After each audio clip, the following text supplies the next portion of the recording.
and it's always quite narrow when you get out the car on the driveway to come out.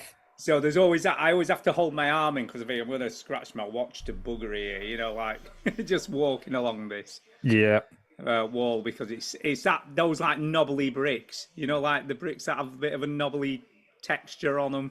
They're not smooth. Bricks? Yeah, I think that's most bricks. No, bricks tend to be fairly smooth, but they do have knobbly bits on. What These bricks have are got, you talking like, about? The line. It's really hard to describe without showing you one. But They're very grainy, very textured. They're like lined, almost lines of stuff. Do you live on an estate where they dictate to you what kind of brick you've got to have on the outside of your house or anything? No, the houses, these were built in 1987, so that's how old this house is. But wow, it's almost as old as me. It is. So in 1987 they were built, and yeah, they're all similar looking. They're all the same bricks, all the same design. Some are bigger, some are smaller, but you can tell that we're all built by the same people. Yeah. You know, nowadays on a housing estate, they try and make them all look a bit different, don't they? Make like 2 of one and 3 of another and try and mix it up a bit. This estate, nah, they're all the same. You know what I hate is render. I don't like. Oh no, they're not render. rendered. They're like dark. They're like dark brown bricks, but they're like rough. We got a section of the house. It's like I detest render, and we bought this house, and it's just got one little section. I think I'm gonna have to get a jackhammer on it or something. Yeah. So what's under it though? That's what you got to ask yourself: is what is under the render? I hope it's brick. Yeah, but what if it's breeze blocks? Oh, that's fine. I'm happy with breeze blocks as long as it's not render. What? It's fine. What, grey breeze blocks you'd be fine with, but render no. Have you painted, or is it painted? No, well, it is painted. It's painted white, but yeah. This conversation can serve no purpose anymore. I think we need to move on because there's people. This is what happens. You get a mini continuum podcast, don't you? We're just talking about random stuff. No, we're moving on. It's time to start the show. Anybody? Thank goodness you're here, Duke. Thank God. Yeah, thank goodness, Duke. Let's start the motherfucking show, bitch. Here we go, baby. Welcome, to the VeteranGamers. Juju, Ginny, and the fellas will tell you about every single game that we play this week. And Kyle. News, reviews, and an indie pick. You've got a clip of me. Story time and Chinny's game breakers. Here comes Duke with the soundbite. You don't ever catch the dragon, Dad. VeteranGamers. Why doesn't my life always work out perfectly? VeteranGamers. It's the VeteranGamers. Here comes the Digger Man. Yeah, shut up, kid. Switch that console off before you have to press repeat, y'all. Welcome, please, enormous genitals. I don't want no part of your tight-ass country club, you freak, bitch! Hello and welcome to episode 867 of the VeteranGamers podcast. I'm sorry I was a bit hesitant there, but I could suddenly hear the music again and I have no idea why. 867! All right! Welcome, everybody. I'm Duke. I'm Stu. And I'm Kyle. Hey, Kyle's here. What's Back up, Kyle? again. Suck out of here, Ben. I'm like a chinny with less head hair. Yeah, that's true. He has got a decent Same hair, young Ginny, kids. still. I don't think it's quite as decent as mine, but you know, it's not bad. It's not bad. It's you know? lovely. How you been, Yeah. Kyle? It's Had been a a- few weeks. What's been going on? Yeah, it's been a few weeks. Everything's good. It's been one of those manic days today. Just another manic Sunday. Yeah, it's been non-stop since about 12 o'clock today. Oh my goodness. It's been mad, but we're here now. And yeah, last couple of weeks have been good. Very busy at work, and carrying on. What about you guys? Yeah, not Yeah, bad. good. I've been on the holiday. Yeah, Holiday the this Duchess, week, her mate. sister came to visit, which was nice. We took her sister and her nephew and her nephew's special lady friend to the Muster Museum. Got to check out the Muster Museum. Just got to stop you there for a second, Duke. Yeah. What's a special lady friend? It's, That's a weird term to use. well, A you know, some people say girlfriend, is girlfriend, but that feels like it's you're 12 years old. So I I like don't know. special, Special lady friend. friend sounds like it's something a bit weird. You know, like oh, it's a special. Well, it's not the Not term most people sure. use, but that's okay. I'm using phrases that like a pretty woman situation. You know what I'm saying? You're calling Yeah. my nephew's girlfriend a prostitute? Oh my god! No. If I'm that's just where saying your it's mind special- goes as soon as you hear that phrase, that says a But lot when you more say about you his than it does special about lady me. friend, that's usually Special something lady friend. a bit like weird. Why is that you know different? what I mean? The only difference is that it's got the word special in it, which is indicative of the nature of their relationship, which Well, is there's special. something different and it's about lady that, instead isn't of girl. So the fact that our society says you should say girlfriend, even though they're in their 20s, like that. You see, I'll be honest. In this country, when someone calls someone a special lady friend, it's usually a bit on the side. You know, Nobody ever says It's, that phrase. That's why it's- I it's use John's it. It's because special it's lady unusual. friend. You know what I Alright, mean? Whatever. Everyone's always got something to complain about with the words I Come on, use. Kyle. Back me up here. Back me up on this. I agree. Okay. Thank you. Both weird and wrong. I don't care. You know what I mean. You just have to. All right, so your nephew and a prostitute were at the house. Right. Yeah, what happened then? Yeah. Mustard Museum. That's the headline. And I think I talked about it last week actually because we talked about You did Yes. talk about it. Okay. Well, they stayed till Wednesday. It was a lovely trip, and then I started getting addicted to poke bowls. Y'all ever had a poke bowl? Oh, Pokeball. Pretty Is good. that like the Asian cuisine? Yeah, it's like Yeah. Hawaiian, rice and raw fish and crab and cucumber and onions and stuff. It's very tasty. Does it have edamame beans in? You can do. The place I go to has a whole bunch of options. I don't mess with edamame unless it's just on a plate by itself. But you got all sorts of things you can choose. Is it actually called a poke bowl? Yes, I just call it poke. Poke, pronounced poke. Not Poke just bowl. poke. No, poke. Oh, Poke Bowl. Okay. No, poke. It's Yeah, pronounced poke does sound better. Yes. Right. I'm going to agree with you on The this. I think Hawaiian that language sounds tends to better. have aloha sounds and like the oahu right and lei pronunciation. and poi and a lot of those oi, sounds. Oh I yeah, genuinely didn't know that was a Hawaiian cuisine. I You thought learn it was something new Asian. every day. I mean, it's Yeah, I probably thought it all was over the Asian. Pacific, but I believe it's, culinary origins have a lot to do with Hawaii. yeah, but Okay. is it spicy? It can tend to be. spicy? I got the wasabi mayonnaise last time I went, but there's a poke sauce, which is like my go-to now. So Poke. Yeah. sauce. yeah, Okay, so not salmon. you can do or- salmon. You got tuna. You got salmon. You got they can put chicken in it, cooked chicken, if you don't want to do raw fish. So there's a Yeah, lot of options. Yeah. Yeah, I normally just get a Tesco meal deal, and if you spend a little bit extra, you can get a poke bowl. Well, all Can right. you? Yeah. Wow, who knew that? So there you go. All right, Yeah. Stu. Oh, did it- Where's the Oh, kitchen? Where's the Kyle. kitchen? Oh. Oh, favorite kitchen, time. don't Oh, even kitchen. talk to me. Story time. Oh. So we're nearly there. We're nearly Okay. there. But something good happened and then something bad happened. Oh, jeez. And we think it's potentially due to the same person. Okay. Okay. So the tiler came and did all the tiling for the floor, Yes. which I've got to say looks amazing. He's done a Yay. really good job. It's really square. Everything looks neat Really and square. I would tidy. hope so. It's all Well, fucked yeah, up but and you circular. get good tilers and crap tilers. You know what I mean? Even the way he's gone round the cupboards. Like, I didn't even know this, but Millie said, right, we've got an end panel that had to be in because it's holding up the quartz, so he couldn't take that It's a out. load-bearing panel. And he actually cut a really thin, tiny slot out of a whole tile Dude. just to slot onto it. You know, like when you get two pieces of cardboard and you do, yeah, that's probably not the right thing to do. No, Well, you know, can, you can do- you can you do the action again? So I I'm not wasn't. doing that Wow, again it's after very- I thought talk about what about that special lady represents. friend. Yeah, special lady friends do that. Jeez. Sorry, I'm gone now. So yeah, he even did that. I mean, he did it, and he's done a really, really good job. It looks amazing, I'm glad to right? hear And then today, we had some boxes in front of one of the cupboards. Millie went to take the boxes to the tip, and it appears he may have scratched one of the doors with one of his tiles because there's a pretty Brand new door.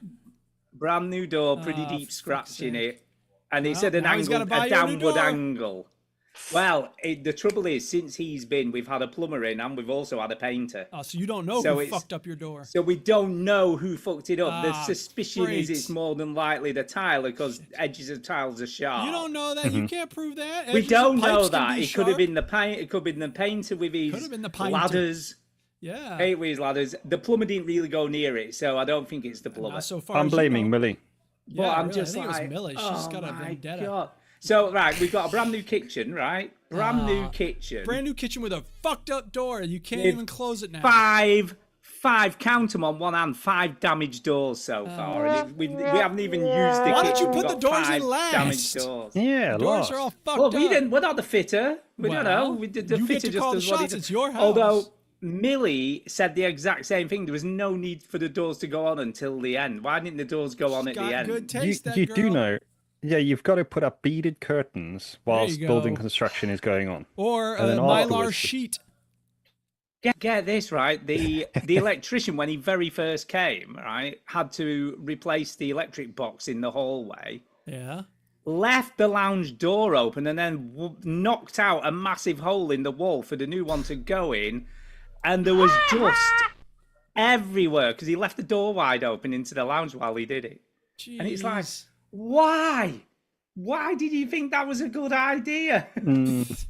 Anyway, like some- it looks lovely, but it's just, oh God, another thing, you know, and you're just Another like, we've had the held hostage by the quartz people Yeah. last week, and this week, somebody who's been in, we're not entirely sure who, but we have suspicions, has scratched one of the doors. And it's Oh, like, oh my God, another thing. sorry. It's a brand new kitchen, but it don't look brand new. And we've not even done it. I mean, the fact we haven't done it is annoying as well. It's like, what? So are you gonna take any action against Well, anybody at this moment in time? Well, no, because how can we prove who did it? We don't know, do we? At Well, this you could point? say, We've hey, no did idea. you scratch our door? Yeah, oh yeah, and he's gonna go, oh no, yeah, no, I didn't do that. Even if he did, so we're not gonna get anywhere. But one of the other damaged doors is the exact same size as the one that's got quite a hefty scratch in it now. It's not that big, but it's gone beyond the paint. It's a decent scratch. But the one that is not as damaged. So what we're thinking is, if he's got some touch-up paint for the colour of the kitchen, the fitter, we're going to ask him, can he fix the door that's less damaged and then swap them over? There you go. You know what I mean? With the one that's more damaged. And when he gets the 3 new doors to replace the ones that are already damaged, at least that one's going to be less damaged. But it's just like... It's another thing to do, isn't it? That's the It is. that's the It's problem. very frustrating because, and it's not a cheap kitchen. We spent a lot of money on this kitchen. Well, You know, yeah. it's not cheap. Did you win the lottery, Stu? Just blink, No, we blink didn't. twice. We just saved up for a long time Yeah. and scrimped and scraped to get enough Dream money to get kitchen, it to and it's do all it. going up in Yeah, scratches. I know, and it's so frustrating. But we have had the Quooker tap installed this week. Have you heard Ooh. of these? I've got Okay. one. Have you got one? Now, it's impressive. I've got to say, it is an impressive tap. Yeah. But I have got one small criticism. Okay. A small criticism. You don't seem like the type to find It criticism. comes out really, really fast, and there's no way to control the flow unless you can tell me otherwise. What do you mean really fast? Like how many? What, So- Oh, it fills 7,000 up, gallons a a second. cup. It fills up a cup in probably about 3 seconds. I mean, it comes out pretty fast. So No, it's just yeah, on I and mean, off. in that It's case, just a button that's on yeah. and off. You don't have like a. No. It's kind of interesting. So it has like a collar on the tap, you know, on the actual tap bit. Okay. So, and that's another action I shouldn't be doing. But it has a You and your it special has a lady friend. collar. It has like a collar on the tap, and you push it down twice and then twist it to the right. What's and wrong it- with the it- normal faucet? You turn it on, you turn No, it no, off. no. You get instant It's a boiling safety water. feature, yeah. So you get instant boiling Safety water, so you don't have to boil a kettle. That sounds like it's a big pain in the ass if you're trying to fill up a No, cup. no. It fills up a cup really fast. Yeah, just get bigger cups, Stu. I need a bigger cup, but it took like this. And the other Problem problem is you've that got your cup is too here's small. the other issue. If you like, I've just made I do like a pretend mocha, so it's just instant coffee and 3 scoops of chocolate powder, and then mixed with a bit of milk. But you need to stir it whilst the hot water's going in. Well, unless you put your cup right in the bottom of the sink where the water's going to be splashing everywhere, there's no way without getting assistance from someone else to do it. It sounds like a So I had nightmare to do- sink. I know. I had to get Kay to turn it on whilst I was holding the cup under and stirring my This makes me want to never change my kitchen. And then ever. it was coming out at 90 miles an hour, and I'm like, maybe no, the cup flung away and then it dented your door, and you're blaming the tile. But other than that, it's cool. great. It's super cool that you can get boiling water out of a tap. Yeah, it's one of those features that I think when you have sitting and just waiting for a kettle to boil is my time wasting. I'm sorry, you sit there staring at your kettle. Don't you set it up and then go do something else? Oh, kettles take ages, though, don't they? I know kettles take ages, but that's what I have a book for. Yeah, it's take ages, man. But books don't straight boil out water. to the tap. You know what though? I can out. fill up my cup slowly. If I need to very gradually turn on my tap, no sweat. So I'll take that over. There is no way of doing I'll take that over I'll tell you what else boiling out of the tap, instant fill up cup, water splashing. It's really good if you're everywhere in doing your face. potatoes or vegetables because you get instant hot water to put on them. You know It's what I mean? not going to make the potatoes cook faster. You still have it to is. boil. It's how we're boiling water. All right. No, Gordon Ramsay says you're supposed to start with cold water, otherwise the internal that's temperature true. doesn't get as hot as quickly, Stu. I don't care. It was quicker. It's fine. I need boiling water out of my I don't tap. care. I don't care. Yeah, when you got it there, you Look, just if use it's a it. net I don't positive care. for you, more power to you. It just sounds. So like we've there's had some that, negatives right? Go with it. On a more positive note, there we are have the video eclipse. games coming up, people. Don't The worry. eclipse on Wednesday, everyone. The eclipse. The eclipse, and Stu took pictures of it with his fancy. Near total eclipse. It was very near close. total eclipse of the heart. Whereabouts are you, Kyle? Where are you in the country? Down Southampton way. Oh yeah, but that's sort of more Middle East, isn't it? Middle of the not You're in the Middle East. but You're in Iran. it's sort of southeast-ish, isn't it? Yeah. Southeast-ish. Well, yeah, down towards the south-ish. Yeah, the further west you are, the more you got. So where we were in the Cotswolds, a lovely little place called Latin, which incidentally the accommodation was haunted. So that's another sting. Oh, okay. Okay. But yeah, we were in this place there, and it was 93% also. So it was pretty good there. It was quite almost, as much as you're gonna get in England. So it was pretty cool. Yeah, There was a meteor shower that was visible from the U.S. and Diane's sister was like, "Hey, we should get up at 3 a.m. and see the meteors." And I was like, "No, I'll watch it on YouTube. I'm good. I ain't getting up at 3 a.m." Sorry, Kyle, you were saying. No, I was just saying, Stu, for everybody that obviously wasn't aware, Stu took some amazing photos of the eclipse and sent them over to save me and my family from going blind. Which I must say, I don't know if you guys saw any of the videos on people looking at the sun. I saw Donald Trump once upon a time looking up at idiots. it. Do you know, can I just say, my father-in-law, Kay's dad, was one of those people. Millie went down to see them the day of the eclipse. And she said, "Oh, are you gonna?" And he's 89. He's nearly 90, 89 years old. Okay. And she said, "Are you gonna watch the eclipse later? Have you got some? You can come with us because we're gonna go watch. We've got glasses and everything because we had 2 pairs of the glasses and 2 of the filters for your phone." So how much did you pay for that? 12 quid. It weren't too bad. 12 quid. It was probably a lot of money for some cardboard glasses, but we You'll got use them once. fairly prior to the eclipse. Millie's like, "Oh, just send them back and get a refund." I'm like, "Get a refund? No, that's really bad." And she's like, "Oh, it's Amazon. They don't care. They'll not be bothered. Just send them back and get a refund." Jeff's okay. Yeah. So I'm like, "No, I've had good use out of them. I'll pay me 12 quid. I feel like I should pay the 12 quid." Impenetrable morals. I know. So anyway, so she said to Kez, you can come with us?" And he's like, "No, it's fine. I'll just go out later." Right. And she went, "What do you mean you'll go out later? You haven't got any glasses." He's like, "Oh, it's all right if I squint my eyes a bit and I'll just have a glance." No, that's not how it works. I was like, Fair enough. "No." That. He's like, "Why not?" And she said, "Because you'll go blind. You'll damage your eye." "No, if I only have a glass." "Well, everyone looks at the sun." And she went, "No, they don't." "Well, they do." Not for prolonged periods of time. "No, they Also, don't." the eclipse is more narrowly focused. Yeah. Shout out in the she's chat, like, John Mouse, Lord, and Super Mario. John He says, likes your I'm background, always Kyle." glancing at the sun. And she's like, "Oh my God." Well, And she's like, please not healthy. don't do that." Yeah, And really. right, Kay's mum is blind in one eye already. Oh, right. I'm looking So at it. she has issues. And Ken said, are you going to come out and have a look? And she's like, no, I'm not. I'm already blind in one eye. I'm not going to damage my other one to glance at the sun. Smart lady. Why don't she use a bad eye?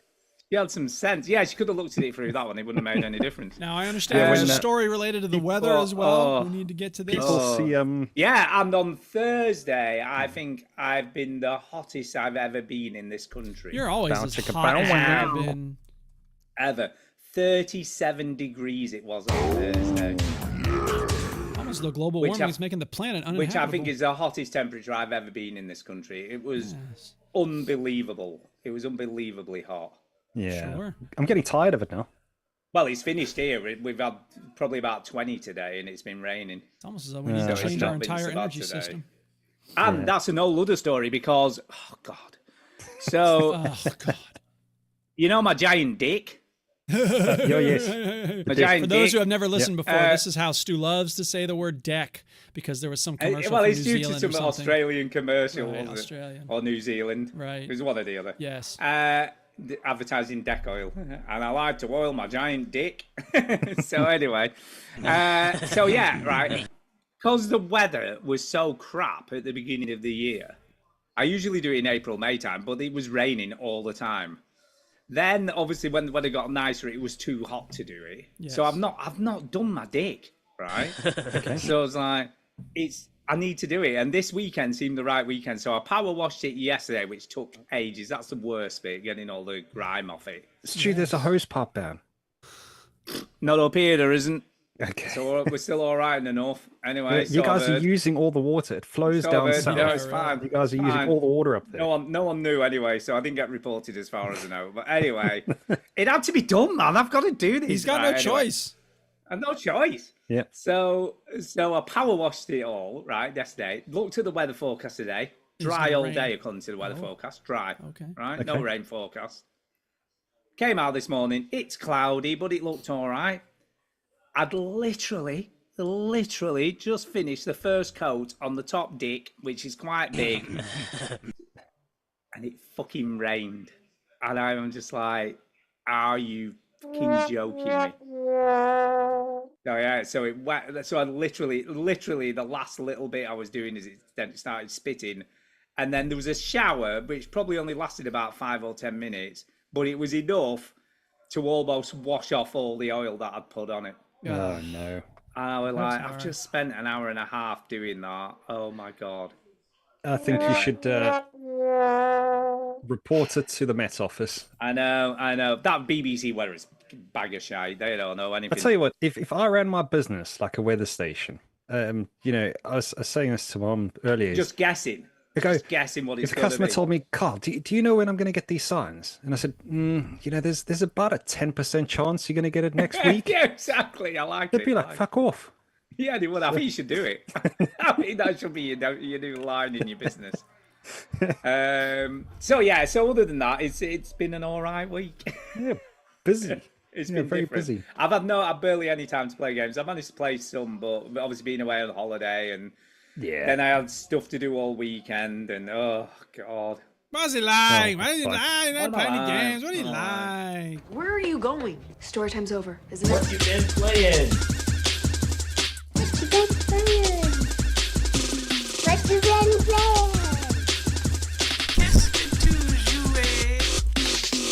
All right, Kyle, you're the guest. You've been away for the Kyle, longest. Go for it. Start us off. Okay, I will start. Firstly, you don't need to bring any videos up or anything. Too late. You guys. Okay. Which one are you loading? I don't know. I'm just playing. Any of them. I just wanted to talk. I tried to play Big Walk this week. Okay. So that's a game that's come out on the PlayStation Plus subscription. Oh yeah, you didn't have to play it. You didn't have to pay for it. Yeah, so everyone's going on. They raving about how great this game is, and how good it is for making friends and socializing. So I decided to start the game.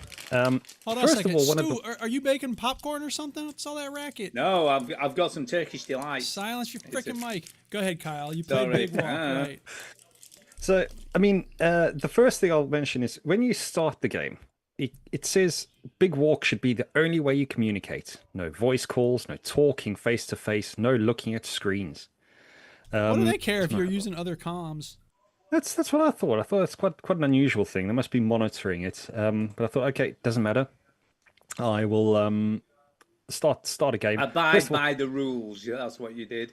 Yeah, which by the way, I will say to everybody, I did want to play this game, but Stu said, "Oh, I'll get in touch." I know, I'll get in touch. I know. I've been right. I thought, do you know what? I thought today, I'll see you tonight. I will organise for this week coming because I'll have a little bit more free time this week. Well, we have to do it because when you start the game, first of all, I must say I hate the music. There's just this like music that goes on. I don't like it. But when you want to start the game, you're given two options. You can either host a game or join a game. So I thought, I don't want to host a game because I don't know who's online, so I'll join a game, maybe with some randos, make some new friends. That'd be nice. You cannot join a game unless you know the credentials of the people that you want to join. Right. Okay. Do you have like a code? Is it a code number? Yeah, you've got to start a room, and then you basically got to start a little room thing, and you've got to put a password in. So I think when we do that, we'll send the logins in. So you can't even just join if someone say leaves it open, no password required. You can't do that. Not that I could see. Oh, which I thought was quite unusual, for a game that wants to allow people to socialize more and be more interactive with people. You'd think that would be a bit more open. Friends not included. Must bring your own friends. Yeah, must bring your own friends. Yeah, it's a bit of an unusual one. But I had a quick run around. It's a little bit cutesy. It looks like there's going to be some fun puzzles. So I'll be looking forward to that when I find some friends that can play. Yeah. So I will definitely try and do that this week. I'll speak to you after the show and we'll sort out when you're available. Organise. Yeah, I did. We also mentioned, Stu, that you recommended I try Until Then. Oh yeah, for an audio, for a visual novel. Yes, such a good game. So I downloaded the demo. I tried Until Then. And you hated it. I'll just put it out there. I don't think visual novels are my thing. No. Can I put that as the most political answer I can probably put out there? Very diplomatic answer, yes. Yeah, I think I liked the art style. It's probably a fun game if that's what you want. If you're not a hater, I think it's probably great. The thing with Until Then is, and this is going to sound like a really weird statement to make, but Until Then only really starts to make sense and get going on the second playthrough. You got to play it twice, Kyle. Come on. No, you've got to play it. No, it's actually it's either 3 or 4 times. Yeah. But if you don't like it now, just wait till the third time you play it. Can I just clarify? Each playthrough is shorter than the last. Yes. So the first playthrough is reasonably long. Yeah, and then the second playthrough is a bit shorter than that. The third one is a lot shorter than that, and so on and so forth. So, but there's a reason for that, and without giving any spoilers, it's just superbly crafted as a story. It's a story that makes the game so good. I can see if you enjoy these games, it's probably a good thing. The thing is, I like a little bit more action. Where I feel like something when you play a video game. Yeah, doing something and feel like I don't want to say my choices matter, but because they probably do have some impact in these games. But I just want the freedom to just do whatever. And yeah, it's too narration heavy for me. Can I say narration heavy? Well, it is a narrative experience. That's what it's kind of a video game book, basically. That's what these things are. Graphically, I thought it's really cool. I like the style and everything, but just all the reading and there are choices that make a difference within the game. So there are things you choose to do or not do that do impact the story. How many times did you play this, Stu? I had to play. I'm almost sure it's either 3 or 4 times to get the final credits. Wow. So you do get, but like I said, each playthrough is shorter than the last. So I think the first one, just a minute, I'll tell you how long I played it for. What, the entire game? Yeah, it was a lot. Let me have a look. So you had to play like every ending? No. Oh, it's so hard to describe. No, There's only one. There is endings, but there's only one actual end. Well, not even that. It's not like it's a variation on the previous endings. It is a completely different thing. It's the meta so ending. hard. It's the ending 25 hours it took me Come to on, finish Kyle, it. you probably didn't even play it for 22 hours. 25 hours it took. It's a big old game. Yeah, I played it probably for 30 minutes, I'll be honest. Yeah, it's 25 hours it took. Even the demo's like almost the first chapter, so that takes... The demo's pretty big. It's quite a lot of the first chapter. Or the first playthrough, so it's a decent size. So I just wanted to put it out there. I've tried it. I like that you try it. I might, but I'm not giving up, Kyle, because I played something last week and this week, which actually does have stuff you need to do in a visual novel. I reckon you might get on with it. This next one is the one. This Kyle. is the You're one, like Kyle. This one. Okay. I'm going to give you this to Don't play give up for the yet. next time Come we on. convene. And He's found a right sucker who's willing to play whatever shit he tells him to play. This is the balance between gameplay and story. I think this is the balance. Kyle, run. Yeah. It's better from here. Stu, I'll put it out there. If reading is There over is reading. 60% of the gameplay, I'm not interested. Can I say that? No, it's 59. You're good. Don't worry. It's only 59. It's only 59, man. It's a big old demo though, because the whole first chapter took me 4 hours to finish it. So that's don't free. play a demo for 4 hours where you read most of the time. Yeah, but it's honestly it's brilliant. Have you ever played the Ace Attorney games, Kyle? No. Oh well, you're in for a treat, mate.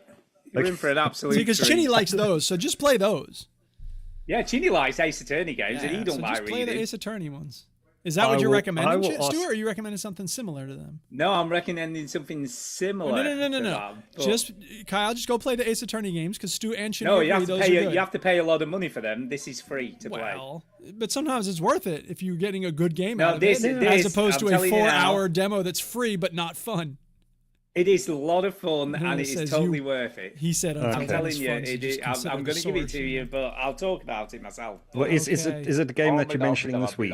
Yes, it's a game I'm going to talk about. Okay. Well, should we get on to it?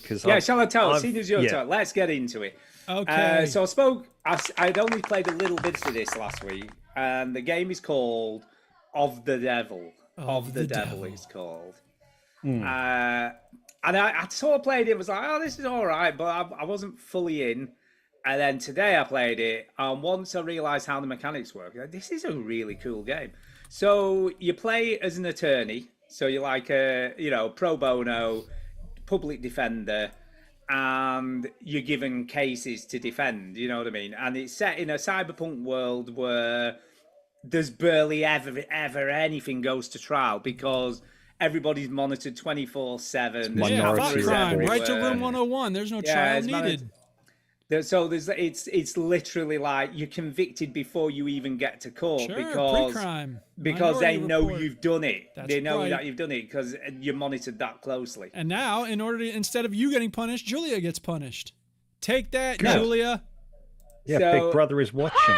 So in this game, though, the first case you get is linked to a serial killer that they haven't caught, which is unheard of. Oh, dude. So there's a serial killer called the Heartbreak Killer. Okay. And I won't tell you too much about their MO and what they're doing. But basically they've basically got a thing, and a guy gets accused of being the Heartbreak Killer, and it's up to you to exonerate him by poking holes in the detective's evidence. It's pronounced and the way poking you do holes. That, just kidding. Well, you're right. That's actually a very good way of phrasing it, dude, because you play poker to do this, so it's kind of like a poker game. Stupid joke about the tasty bowls I've been eating, but I know poker bowls. Sorry, you play poker in order to exonerate him? So every time you pick up a cue, you get poker chips. What? Okay.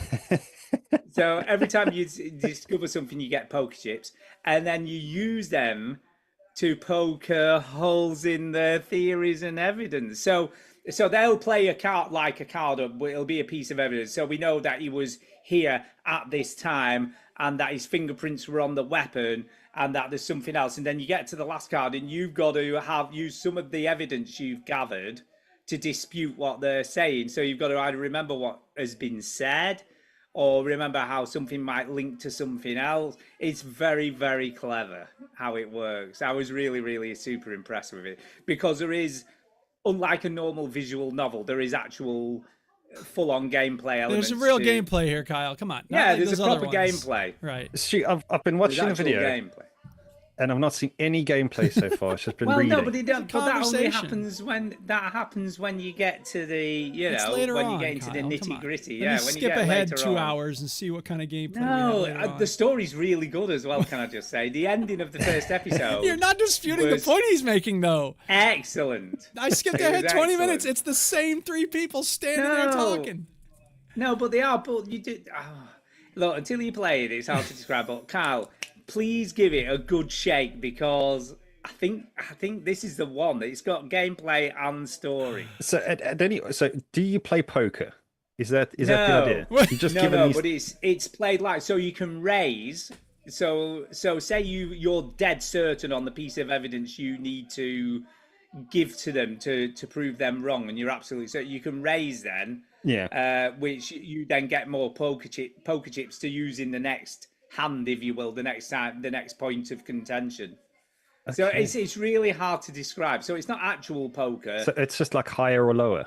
Yeah. So you'll say for instance, you'll risk 4 chips, if you will, to dispute the point because you know you're absolutely correct in what you're saying. Okay. And then if you're not so sure, you might only risk 2 chips. You know what I mean on what you're going to present to them as evidence to dispute. Hang on a second. Do y'all hear that? It's the sound of Chinny downloading this game right now. I know it is. You're probably right. You're probably so right. Oh my god. Yeah. But yeah, I thought. I'm glad I'll you be like honest, it, Stu. I'm glad. I got to the end today, and I was like, "That were brilliant." Though. I skipped 1 hour 47 in. It's the same 3 people talking. Well, it is in the same police station. There's you, 2 detectives, and the person hour who's and been 47 accused. minutes. Yeah, well, the whole point is you're trying to exonerate him. All right, so it's going to be all the same people. More power to you, Kyle. You want to give this a go. But you get all the case notes, you one. get the autopsy report, you get all the evidence that's been gathered. So it is like solving a crime. You've got to look through the scenes, make sure you try and figure out what's gone on, look for holes in what they're saying to you. Do you at really any point like press buttons apart from all the time? What is it you say? Like, how do you find things like clues? So you can examine the area that you're in. So you can look at the police station, look at the witnesses, look at like obviously the police detectives, and just figure stuff out. You look at what they've got on the desk, what's on the computer screen. Okay. So you just do a bit of maybe I'm getting really. Unlucky here, Kyle, skipping ahead in this video. And well, just you don't because a lot of the time you are just conversing with them when you're arguing with them and stuff about what they're going to say. I really, really like this. I think this is more of a game than Until Then, although I love that as well equally because I don't mind, just a bog standard visual novel. But yeah, I honestly, I would just give it a go. Just give it a go. You never know. Okay, give it a go. If this doesn't do it, I'm going to check out and accept that you're never going to like it. And give you 20 I will assure you, I will give this a go and I will report back as well. All right. Give it a good shake. It's free to play. It's not going to cost you anything. Well, at least it doesn't cost any money. But your precious time. What's wrong with these people's eyes, by the way? I don't know, but they're dealing with some stuff. Honestly, at the ending of the first episode was just brilliant. It was just, honestly, I was sat there like, no. It was so good. He's got a TV for an eye. What's so hard about it? It was good. Did you find out that you were the heartbreak kid all along? Oh, dude. No. Say my name. It's just Tyler Durden. Tyler Durden. Tyler Durden. Yeah. All right. Anything else about the Devil's Game? No, it's good. Okay. I really, really liked it. It's definitely up there. I instantly bought the other 2 episodes that are available. All right. Okay. Well, I hope so they're as I just good went as and bought them. 14 quid, and I'm like, that's pretty good.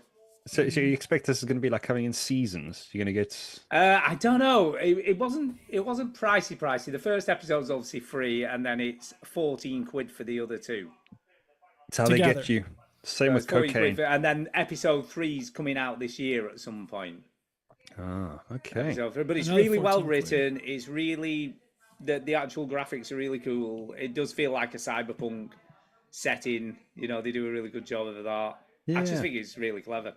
The comic book style, I always like that kind of animation style. It's very comic book anime. Yeah, it's cool.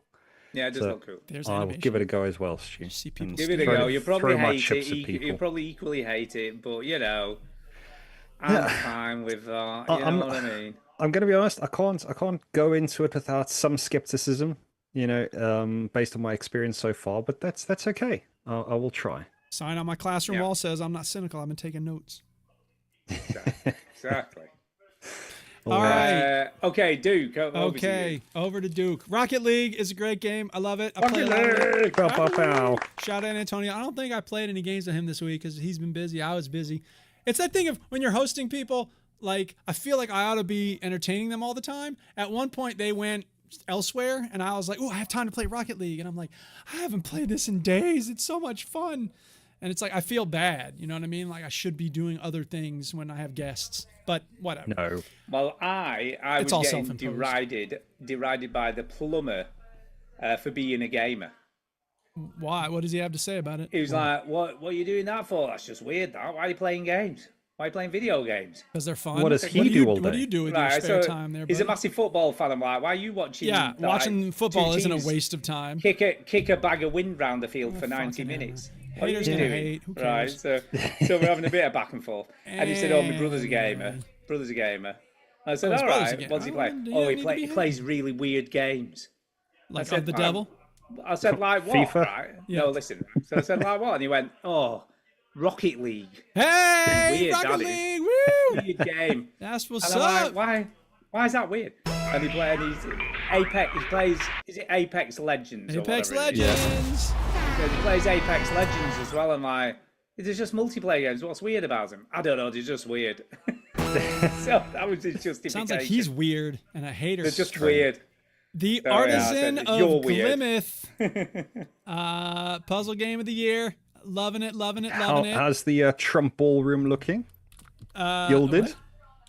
Yeah. Oh, yeah. Right. Exactly. Okay. See, the joke there, listener, is that when you get all the puzzles in a certain area done, it turns the window gold. And so, yes, I am making it look like the Trump ballroom. I'm sure Trump has gold everywhere. He does. It's fucking gaudy as shit. He's turned the people's house into a goddamn casino run by the Golden Ingot. Just a giant ingot of gold. So here's the thing. I'm on a part of the game now called Bricky. And the thing with Bricky is, as you can see on the right side of the screen, you can't have 4 borders intersect. Okay. Yeah. And it's so hard to wrap your brain around at first. Like, I'm kind of getting it now. Basically, the point is, anytime a line is coming down from above, you need to have something underneath it that continues. You don't want... So you have to have continuous lines. Is that what you're saying? You have to have continuous lines every other spot. Like, you can't have... It's so, and it's the thing where every other part of the game, even those weird shapes that were like palisades where you got to have corners here and through lines here, at a certain point you just get used to it and you're like, oh, here's what I got to do for that shape, here's what I need to do for that shape. You know, Stu, you did the ones where it has to be the same shape and the opposite shape or a different shape. Yeah, you get used to that. This, I'm just like, I get done with a level and I'm like, yeah, okay, I guess I did it, like it's done. But I don't have confidence that I know exactly how I made it work, if that makes sense. So, I mean, whatever. What I can't get my head around is how these people who created this game, I don't know whether it was a big team or a little team or... I think it's a pretty little team. One person on his own, I don't know. But how many themes have they come up from the same thing? You know what I mean? How many different ideas did they get? To make all these different puzzles, but all... different ways of doing the same thing. Oh man, I just realized they have another game called Jelly is Sticky, and like how much I love Artisan of Plymouth. I'm gonna check this out, man, because it's like, of course you are, gold, baby, gold. They also made Prismata, which somebody had made. I don't know. I wonder where they're from. It's Lunark Studios. I don't. Oh wait, about. Let's see, about. Nope, there's nothing in the about page.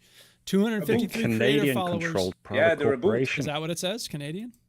Yeah. How funny is that? I just did the Canadian boot, and it is Canadian. Boot.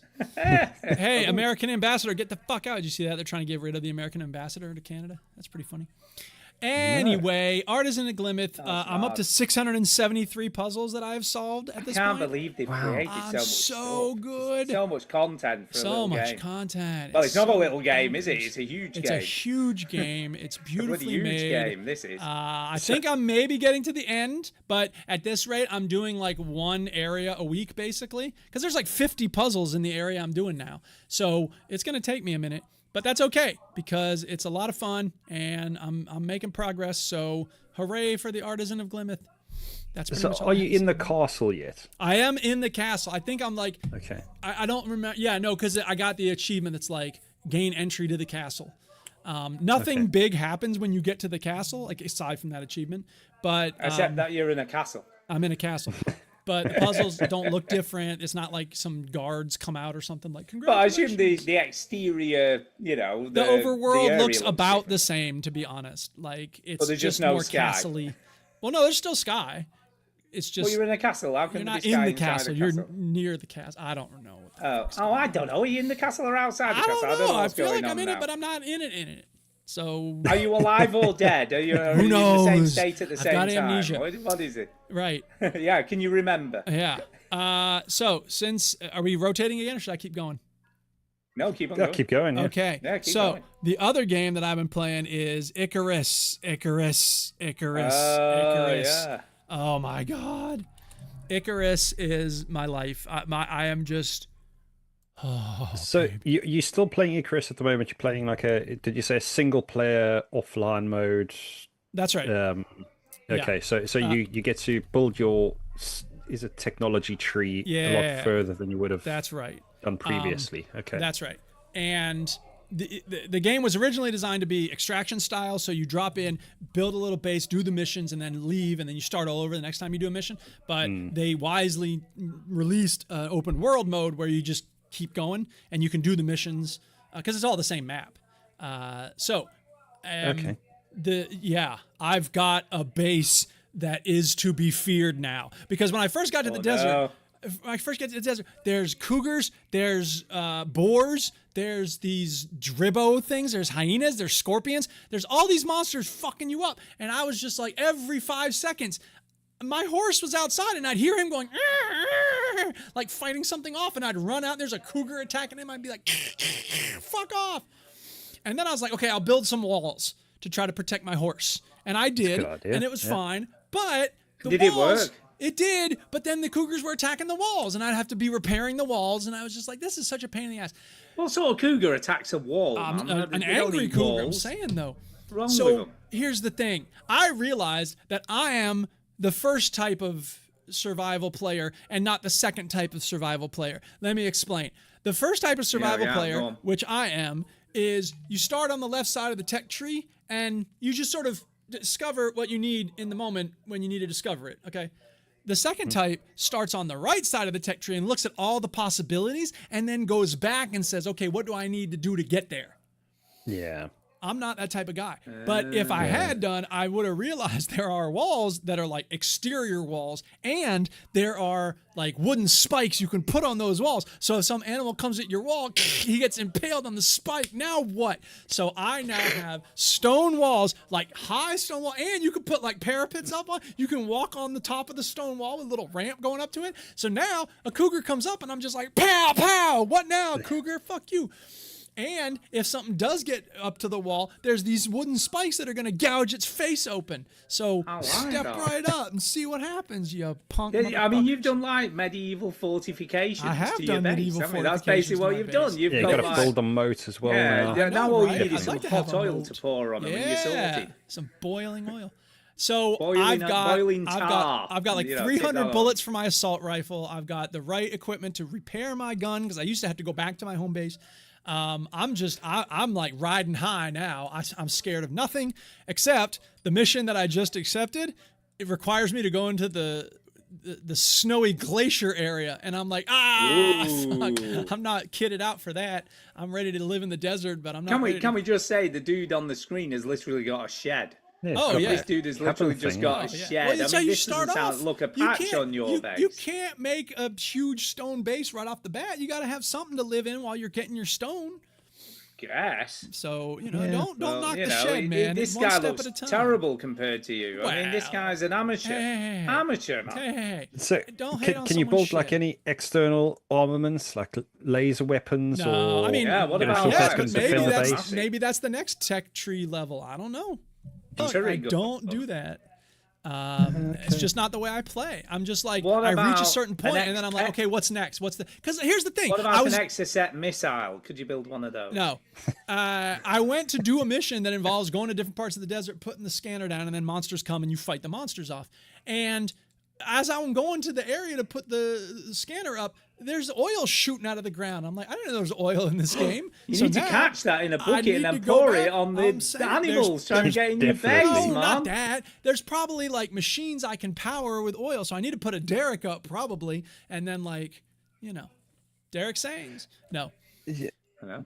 So can you play this online with friends? You can. If anybody wants to play Icarus, man, I will start over with y'all. Yeah, so I'm just wondering, like, you can't tell me you haven't even looked at the tech tree to see It's not that I haven't looked at it. It's that I'm like, okay, I'm using this weapon, but this assault rifle would be better. And I think I've got the best weapon in the game. I don't think there's something better than the assault rifle.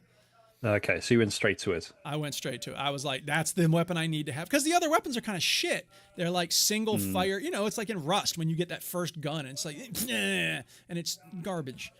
Garbage.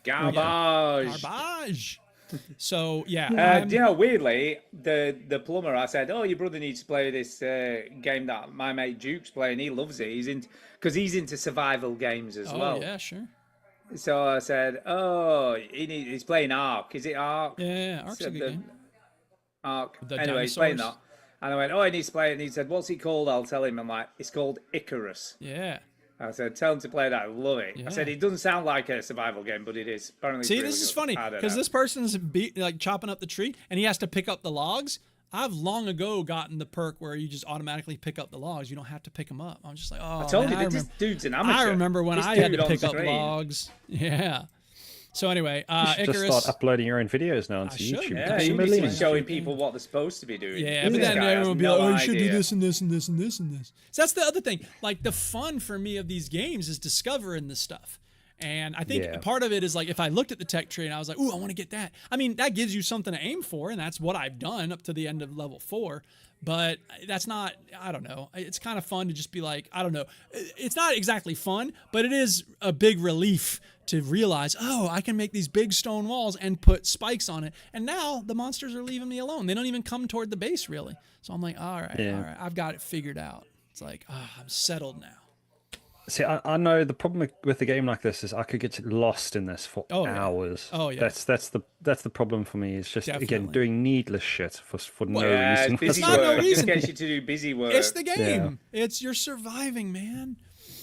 It's a game. But I know what you mean, Kyle, because I was playing it. Oh yeah, not like reading hundreds and hours of bullshit. Would you say that pretending to play poker?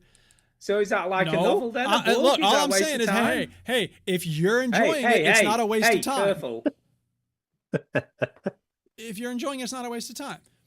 A bloody English teacher criticizing a novelty type experience. Look, there's shit novels and there's good novels. All I'm saying is, a good novel. The ones I read are good novels. Okay, great. The point I'm making is that there's no more inherent value to yourself or to your mind or to the world when you read a trashy novel than there is to playing a survival video game. It's fine. Yeah. It doesn't have to be a good use of time. It's a leisure activity. Yeah, definitely. I agree. Okay. I agree. Anyway, Icarus the gold standard, man. I remember when I was playing Rust and where they kind of shoehorned some PvE stuff into Rust. Icarus said, okay, hold my beer and watch this. Like, this is the next level. And I've seen criticisms where people are like, at a certain point, it's the same 5 things you're doing on these missions over and over. And I've had a few that's like, set up the scanner and then fight off the monsters. And, okay, fine. So maybe that's just the end of it there. But in the meantime, I'm still loving it. It's a lot of fun. And like I said, when you got all your kit ready to go, it's no feeling like it being so OP, going around and just like, what now, cougar? What now, scorpion? Pow! Step right up, boar. Yeah. I'm liking all the sound effects. And I got the trophy bench, so you can take this cougar's head and then make a little trophy out of it, put it on the wall. Pfft, now what? I get to spit in your face every day when I go to bed, Mr. Cougar. You thought you were tough. Now you're dead on my wall.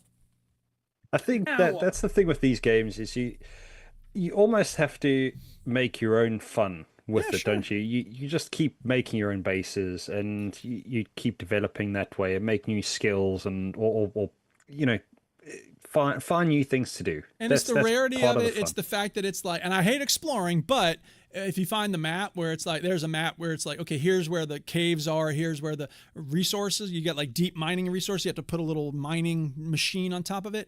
They randomize when you play the game. So they can tell you where they are, but they can't tell you what ore is under that spot. Does that make sense? Okay. So Yeah. going there and being like, this one's gold. I have all the gold I could want. Yay. And I was at one point this week, I was down to like 5 bullets because I didn't have any sulfur. And I was like, oh no, I got to find some sulfur. But there's a cave down here. I'll go check it out and maybe I'll find some sulfur in that cave. Right outside the cave, deep mine deposit of a sulfur. I was like, oh, hallelujah. And I had already made the little mining machine. So I put it on there and I just sat and watched it run with my 5 bullets, waiting for something to come along and mess with me. And then I got with your some prospector outfit on. Totally. And I got the sulfur and I ran back to my base and I made some more bullets and then I went back and I watched it mine some more. And it's just, and again, it's that relief of like, okay, now I'm good. I got the sulfur I need. I'm making my bullets. Yeah. Yeah. It's quite impressive. I've just had a look on the Steam page at this game. Yeah.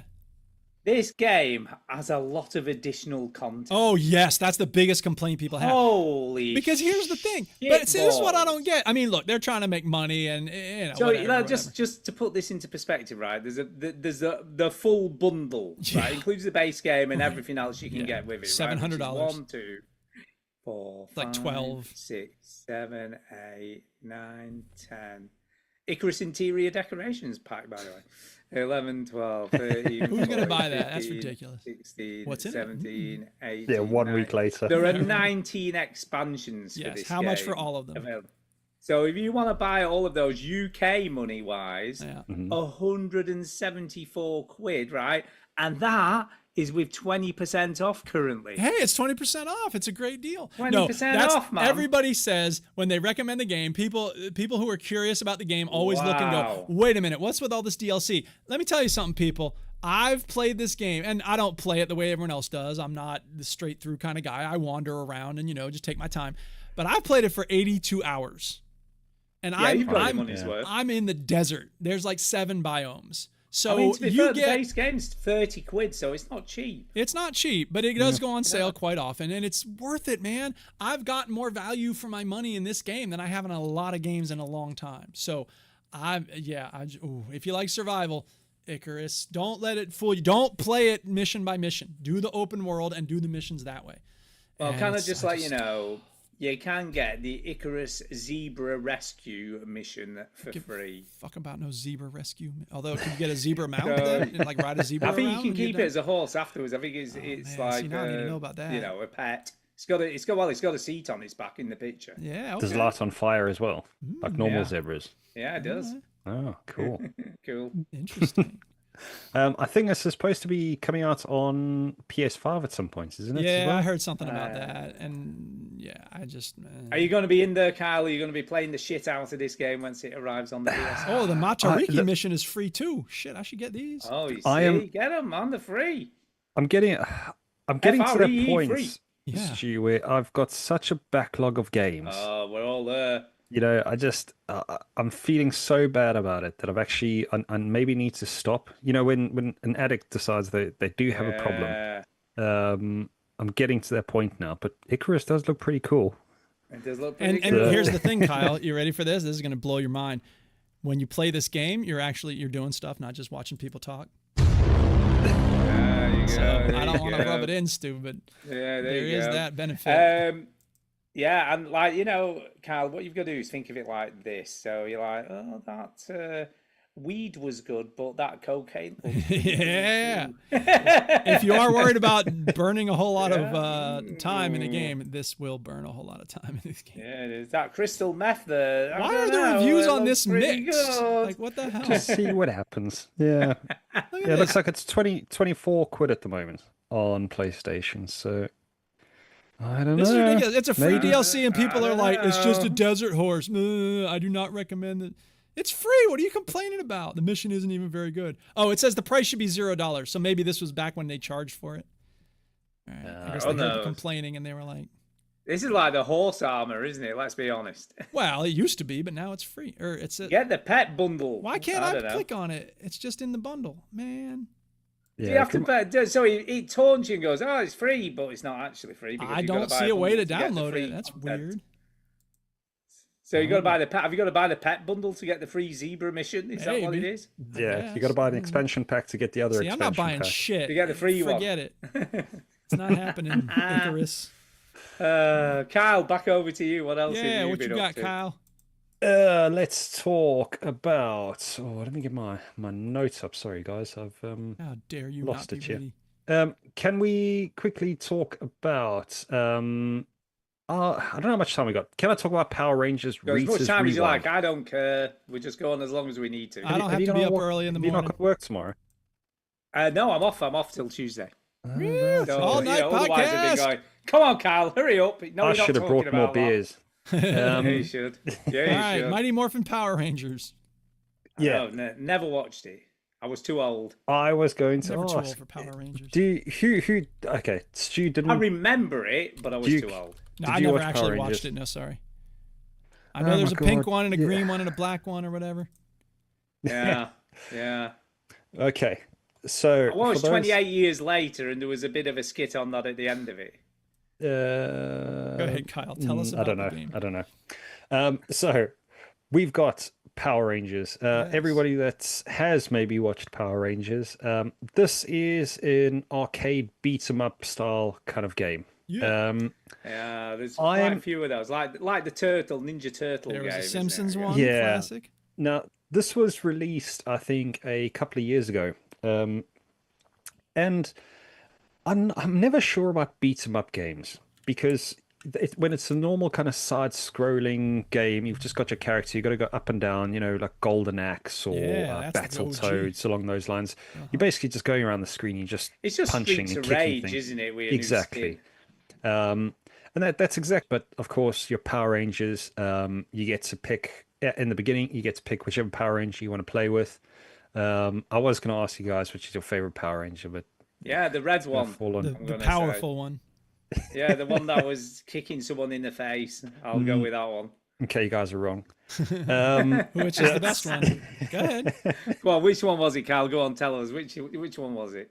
Oh, my favorite is Zach. So that's the black one. Of course, it's Zach. How did I not remember that? Because he's also got the Mastodon Zord. Okay. That makes such a difference. Oh no, it does. So I picked this up. It was you can play it on PS Plus at the moment. You can stream it if you're interested. Okay. I'd like Power Rangers. I've always liked Power Rangers. I like a little bit of the story behind it because I don't know if you guys were ever aware if you've not watched it, but when they created Power Rangers, from what I understand, it was actually a Japanese program.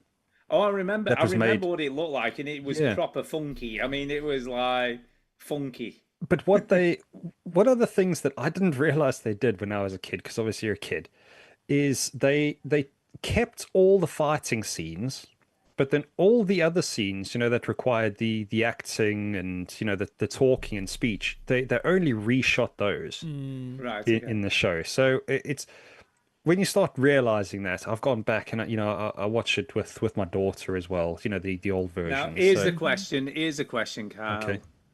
Does it hold up? Does it hold up? Well, I mean, this game was only a couple of years ago. No, I mean the program. It's even better when you're older. Give over. Get them rose tinted glasses off. What's the matter with you? When you're older and you see how ridiculous it is, and it's you fun. can It's just pick over it the top. apart. It's goofy. It's not like it's so funny. couture. Yeah, you're wasting your time playing it though. You're wasting your time watching it. It's not. You're wasting time watching it, Kyle. No, it's fun because again, when you see some of the shots that have been. What does your daughter think of this? What does she think? The coolest thing ever. Get out! She's like, yeah, okay, Dad, it's great. Yeah, she's like, can I go to bed? You know what, though? We're watching another episode. I'm you know what, though? It's better than a lot of the shit that's on telly for kids these days. I'll tell you that. There's no telly for kids. It's just YouTube trash, and TikTok. Yeah. So I mean, if you're not sure what it is, basically these teenagers are given these Zords that begin given the power of the Power Rangers, and they can basically get all these super skills or get the superpowers from these Zords, and basically they're just dinosaurs and robots that they also get to fight with later.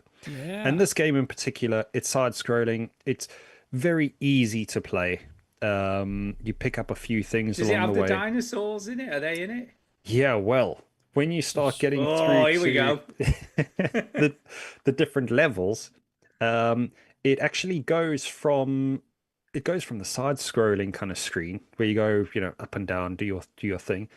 Next thing you get your Zord, which in my case was the Mastodon, and it turns into almost like a three-dimensional. Where you're behind the Zord, Okay. and then you kind of running with the Zord. It looks ridiculous, I'll be honest. When you're playing it and you go, this is the most stupid thing I've To be seen. fair, the TV show looked ridiculous, so why shouldn't it?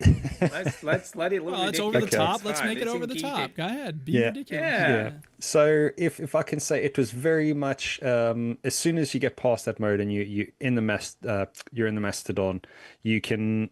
It's almost like a Gallagher kind of setup. I know you were talking about that the other day, Duke, but very old school. You got your cursor that can move around the screen, and you can move your character at the same time to dodge obstacles and shoot things. So I thoroughly enjoyed that. And then after that, everybody knows what happens after. I mean, the first fight I had, it just came up on screen now, but it's Goldar. But after you fight Goldar, you got to fight Mega Goldar. Oh, Mega Oh, Goldar. of course, Mega Goldar. So that means Goldar he becomes huge, which in that case, your Mastodon isn't going to do it anymore. So you need to combine all the Zords to make one Megazord. Oh, like fuck, what was the big Voltron? Pretty much. Yeah. Pretty much. Did so then Voltron you get rip to off operate. Power Rangers? Power Rangers rip off Voltron. I think it's probably the same company anyway. Fair enough. So They rip themselves off. and then it goes from like a third-person screen to like a first-person mode. Okay. And then you get to fight Goldar, where you get to fist him. You get to what him? Sorry. Sorry, what? And dodge his attacks. And when you've Wow. punched him enough and you've dodged enough attacks, you get the power sword, and then you can defeat Goldar. All right. So, guys, this game, if you enjoy Power Rangers, which you two apparently don't, What the hell is Power Rangers? What the hell is it? It's Super Sentai. That was the Japanese game show, apparently. yeah. So this was just one of those random games. I saw it was free. Let me give it a try. And before you know it, after a couple of hours have gone by, I thoroughly enjoyed it. So just that classic take on, some arcade style, just the old games. And puts the I skin of enjoy something you love on it. No, if they had a Futurama punch 'em up, I'd be like, hey, yeah, let's play that. Or, They seem to do quite a lot of these punch 'em ups. We've had the DC one. We've had obviously the why not? Ninja All you gotta do is Turtle copy one, paste we've and got then the just Power design Rangers. new, sprites. But it looks like he's doing something different. It does look quite interesting. Yeah, I'm never sure about these beat 'em up games. They went from. I only really played them when I had the Sega, and then I kind of fell out of them for a little while. Yeah. And it seems like when Streets of Rage kind of relaunched, this is my view, is they re-released Streets of Rage, and it almost seems like since then it's just kind of started developing, and these are kind of coming out again. Is it because they're easy to make? I don't know. I suspect it's a little bit of that, but it's probably also a little bit of like, you know what? It's a formula that works, and like kids can get into it easily. So you have an audience there. And there's people who like the simplicity of older games. They talk about that in King of Kong. That's the thing. It's one of those games. It's a bit of a nostalgia. I mean, this is like almost a double nostalgia trip, isn't it? Because it's a nostalgia trip for the type of game it is, like that Streets of Rage type game. And it's also a nostalgia trip for people who like Power Rangers. So you're getting almost like a double hit, aren't you, of nostalgia? Yeah. And that's why they make these games and release them, because people want to reminisce about the old days, don't they? Do you remember Power Rangers? I love that show. Yeah. Except that's not me saying that. Can I just say I don't love that show. You can come out of the closet. But you know, to hide who you love. It'd be like if there was a Monkey Magic game. Oh, they've done one. In fact, they've done 2 of those. Stu, if I have to endure of the Devil game, I am going to send you 1 episode of Power Rangers. You have to watch. I will watch it. I promise I'll watch it. I've never seen a full episode. I have seen glimpses. It's time you walked into the sun of the Power Rangers. I will report back. I will watch an episode. It will be one of the most ridiculous ones where you will go, this is crazy. Not like the normal ones. Yeah, where they deal with his friend getting arrested for marijuana use, and he's like, hey, we need to have a talk. Is this on streaming? Or it's got to be on YouTube. The last time I watched it was on Netflix. So okay, if it's on Netflix, that's fine. I have Netflix. Yeah, I think Dino Fury's on Netflix at the moment, but that's not as good. You just let me know, right? You just email me or text me or put it in the show notes, whatever. You just put it in, and I promise I will watch it before next week because they're only about half an hour long, aren't they? They're only short. Oh, without ads, you're probably looking at like 15 minutes. Yeah, I'm going to say not very long. Okay, I will do it. And if I like it enough, I might even watch 2 episodes. What about that? I'll be honest, I don't think you will. But no, I probably won't. But you never know. I'm unpredictable like that. Stu's going to come back. He's going to have like the Power Rangers shirt. Like, the best show. I am. I'm like, oh my God, how did I miss this when I was 24? Yeah. All right, so is it when back did it to actually then? come out? When did it come out? Do we know? I don't actually know. 75 to 2025.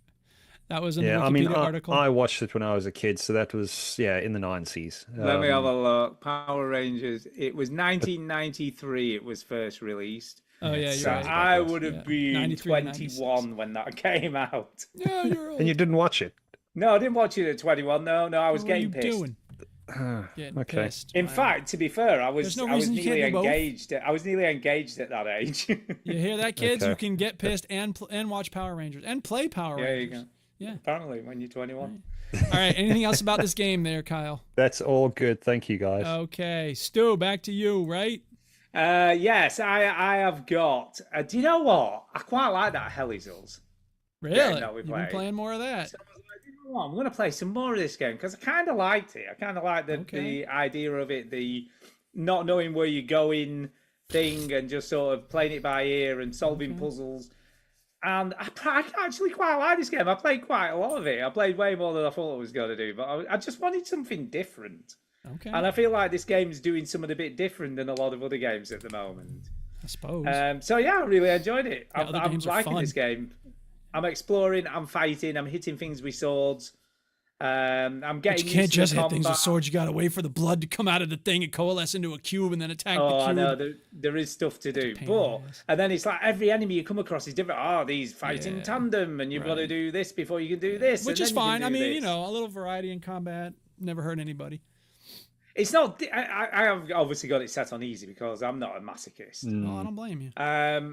But I'm finding it fine. I'm not struggling at all. I'm finding the combos quite interesting. I like the health system. I think that's kind of cool.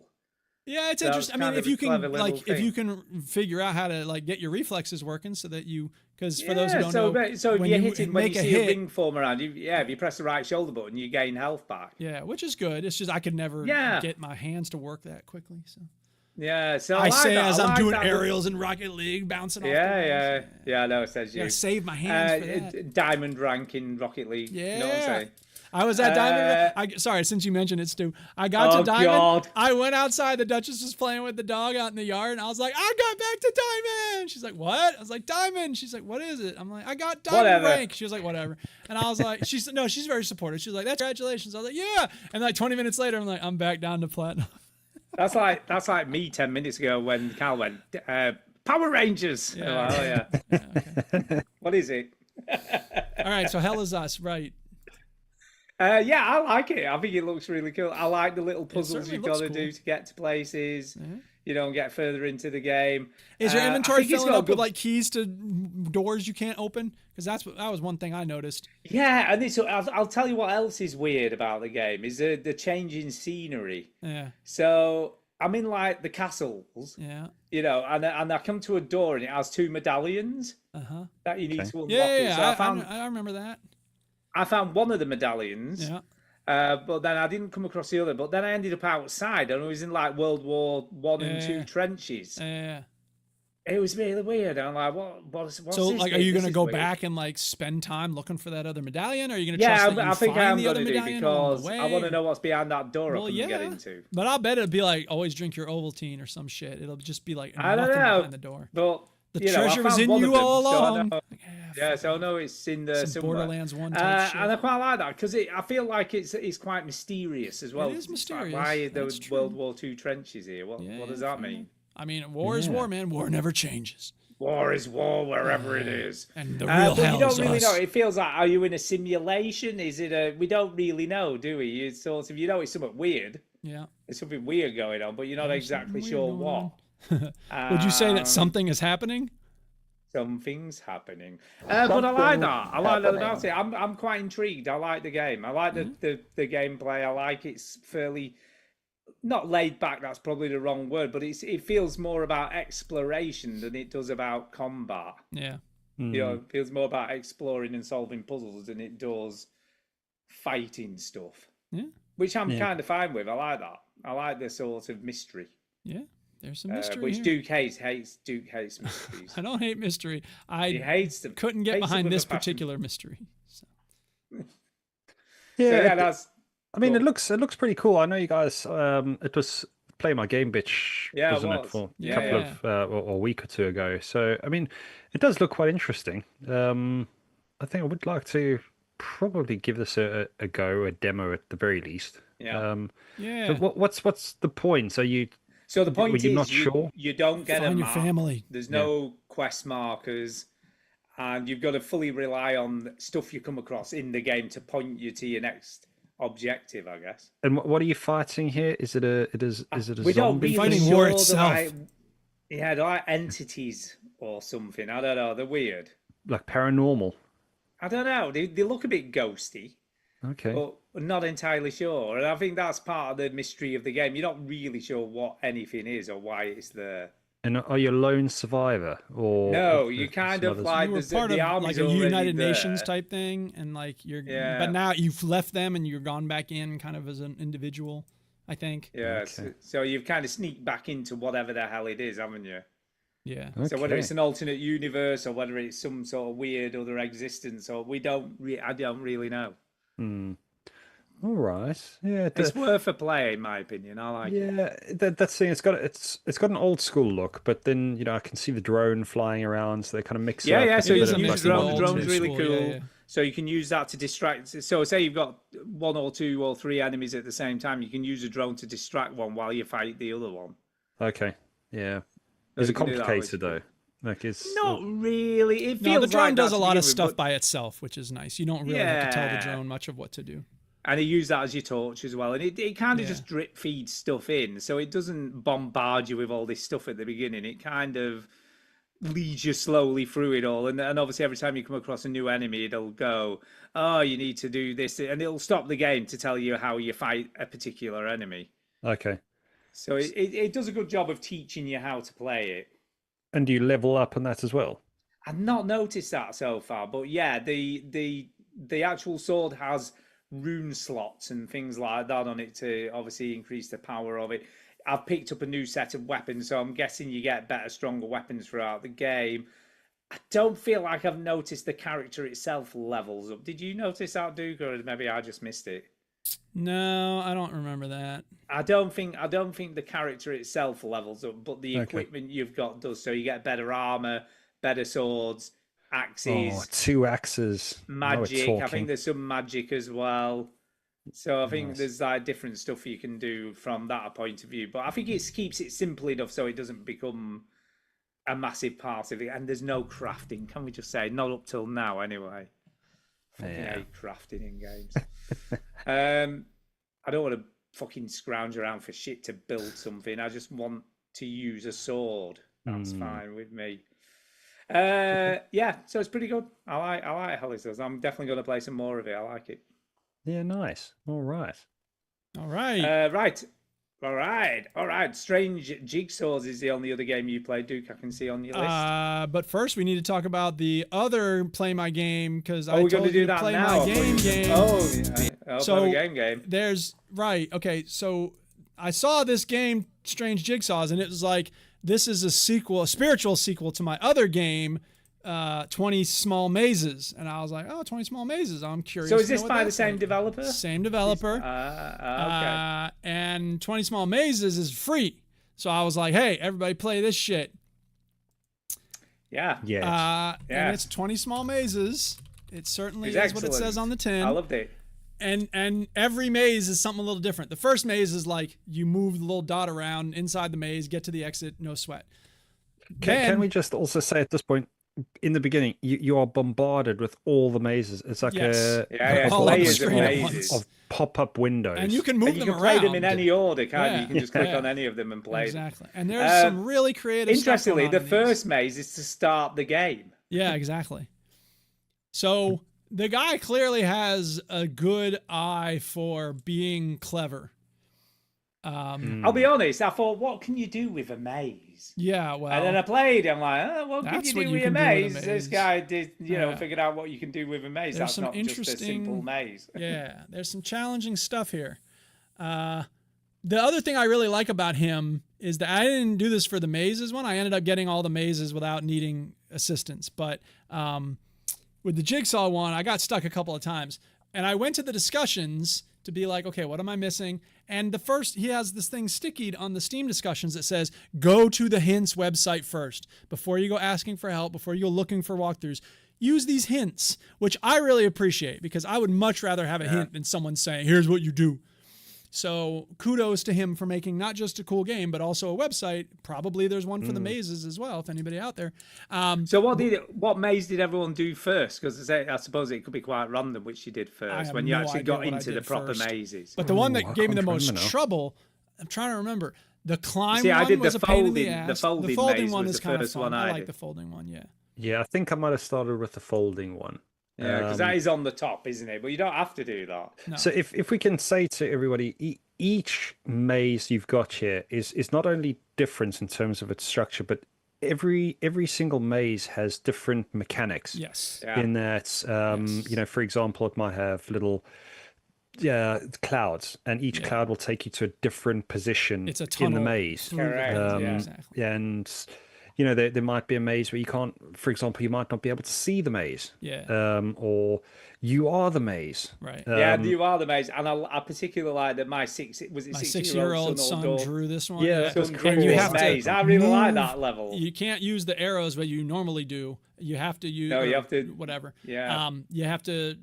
I played it with the mouse. So it may be different for y'all. But it was. You have to move. And you can't touch the walls. Like one of the buzzer things, exactly. Wasn't it? It's playing Operation. Sides, you have to start again. And start over. Yeah, it was good. It was very clever what he did with that. Very level. clever. I like that. The combination one threw me for a loop because I was just bashing up against the wheel, and I was like, eventually I realized, there's things coming out when I move over this area. And then I put it together, and I was like, okay, I see. I like it. I was really impressed with it. Very impressive. Yeah, I think it is quite cool. Again, as you work through each maze, they disappear, so it reveals the other ones underneath, and you start realizing that they're kind of other elements that are going to help you with the other mazes as you're kind of working through it, which is quite fun. Yeah. I got to. The problem with these puzzle games is they make me feel. In the beginning, especially, I feel really stupid. I know what you mean. Like, what? Why can't I figure this out? Right. I think I did 17 out of the 20, and I got stuck on There's the maze where you got to do the sliding elements. Yeah. And it's like notes to self: finish this maze and whatnot. Is that what you're talking about? I know what you're talking about. I know what you're talking about. It's the 3x3 with the sliding pieces. Yes. That one took me forever. Because I was working it backwards. I'm like, okay, I need to get down here, and then the only one that fits from above is this one, and then I need it. But then you have to move them around, and it's like I can't remember how to get to that. Yes, that one. Yeah, was I wasn't sure. Did I need to do all the slides first? And then I don't know if you can put it together I'll into an actual normal maze. I think you got to just move and slide and move and slide. Yeah, so I had enough at that point. So I was I like, don't okay, blame you. I'm gonna need a few minutes. Yeah. Yeah, but that's a good thing about these types of games because you can do a few of the mazes, then stop and go See, and do that's what I'm something doing with the else, and jigsaws. Yeah. But like, Yeah, I'll and do then come one, back and and then have I'll be another like, go. all right, it doesn't feel like a big victory. That's the thing. Is that like with this maze one, it would like disappear. In the jigsaws, it's like, okay, you finished. Now move on to the next one. Here's the next one. It just throws the next one right at you, and I'm like, I want a sense of accomplishment. In Artisan of Glimeth, it'll be like the satisfying noise when you finish a level. It's like, yes, this game needs that. It's good though. I really very liked I'm glad you 20 liked small them. mazes. I get massive thumbs up. Did you finish all 20, Stu? No, I've done Okay. probably about 6 or 7. Okay. Well, when you get to the one that Kyle's talking about, then let's come back and tell us how wonderful it is. I was playing it in between oiling the deck, so in Okay, between fair coats, Fair I played a bit of it. But no, I agree. It is a good little piece by piece. Do a maze, walk away. So I'm fine with that, maze, and I will go back and play. The and Hungry carry on and Snake try and one get is all so 20 well done. mazes. I love the. Well, even though I was frustrated because I was getting stuck with the Hungry Snake, I was like, I like this. I can see where it's going.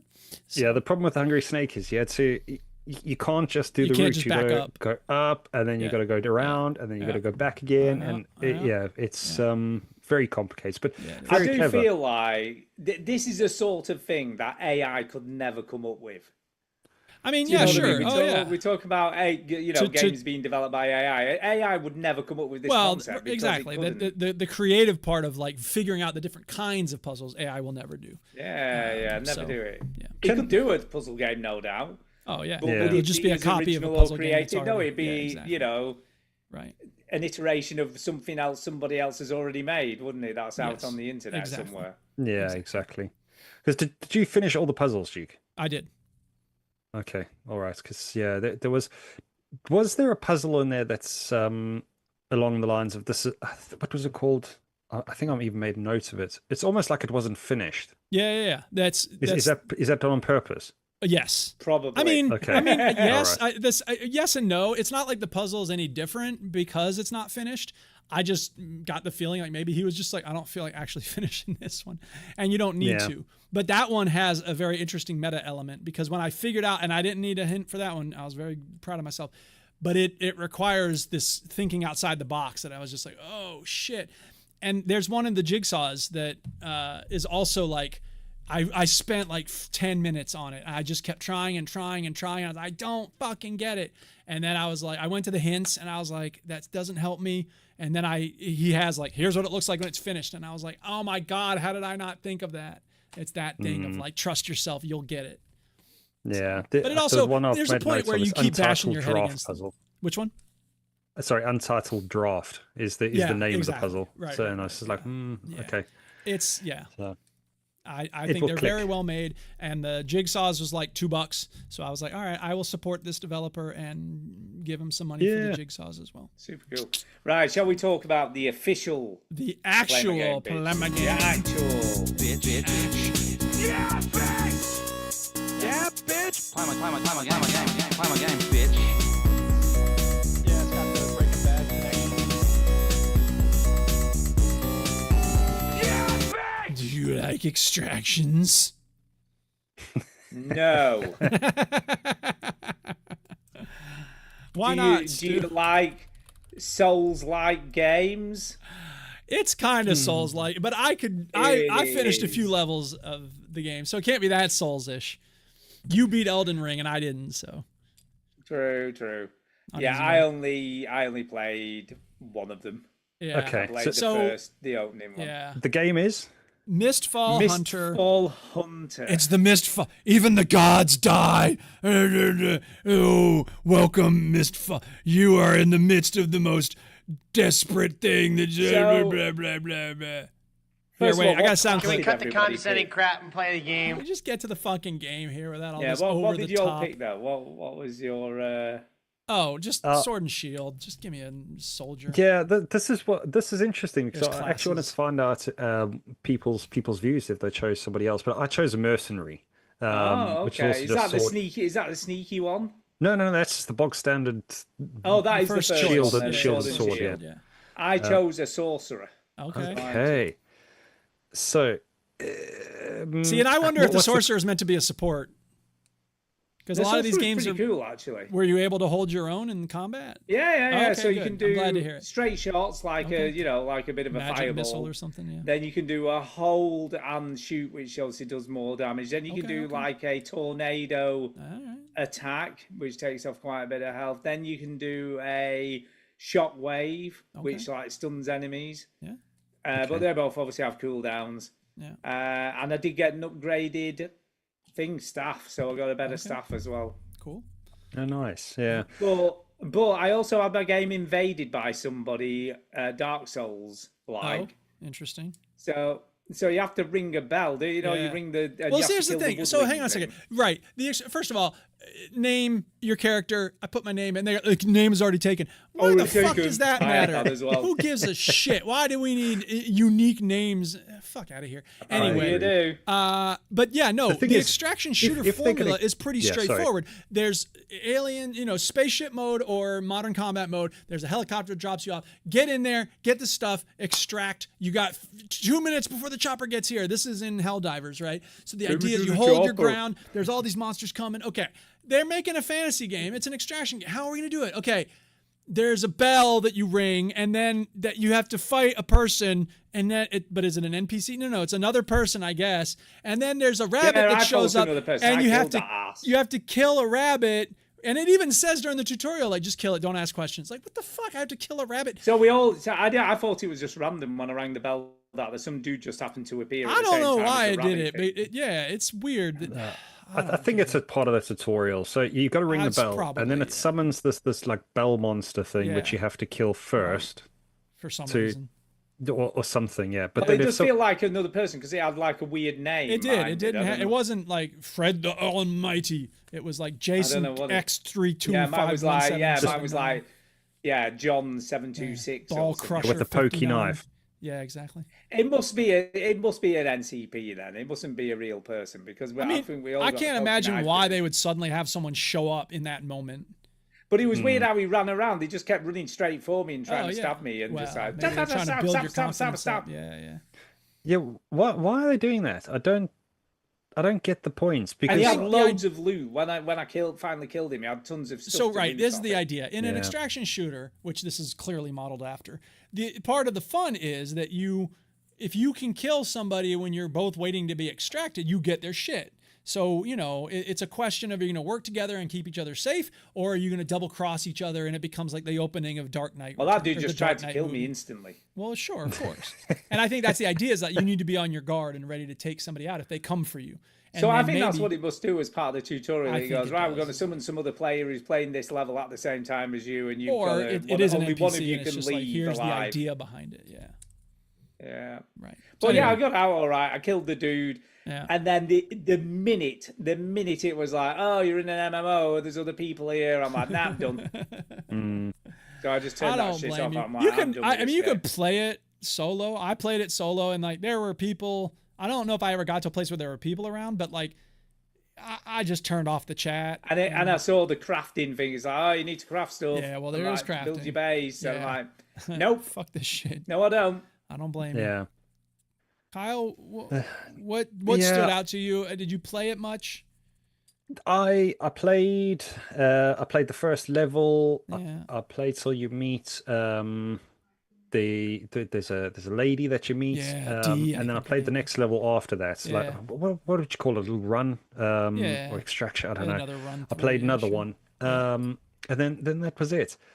Is that the one where it's like you meet the dude who's like, oh, I was helping the guy who tried to find his family and stuff, but then he's opening a shop? Is that the mission? I think it's what's her name, like Pip and Twig or something like that. The two little goblins that you find along the way. Right. This game has got almost every element I like. I like the style. I like the gameplay. It's almost like a Dragon Age or Diablo. It looks cool. It does look cool. But it's just the extraction and having to play online just destroys this game for me. Sure. As soon as that comes in, I just go, no, I don't want to do this. Yeah. It's not worth my time.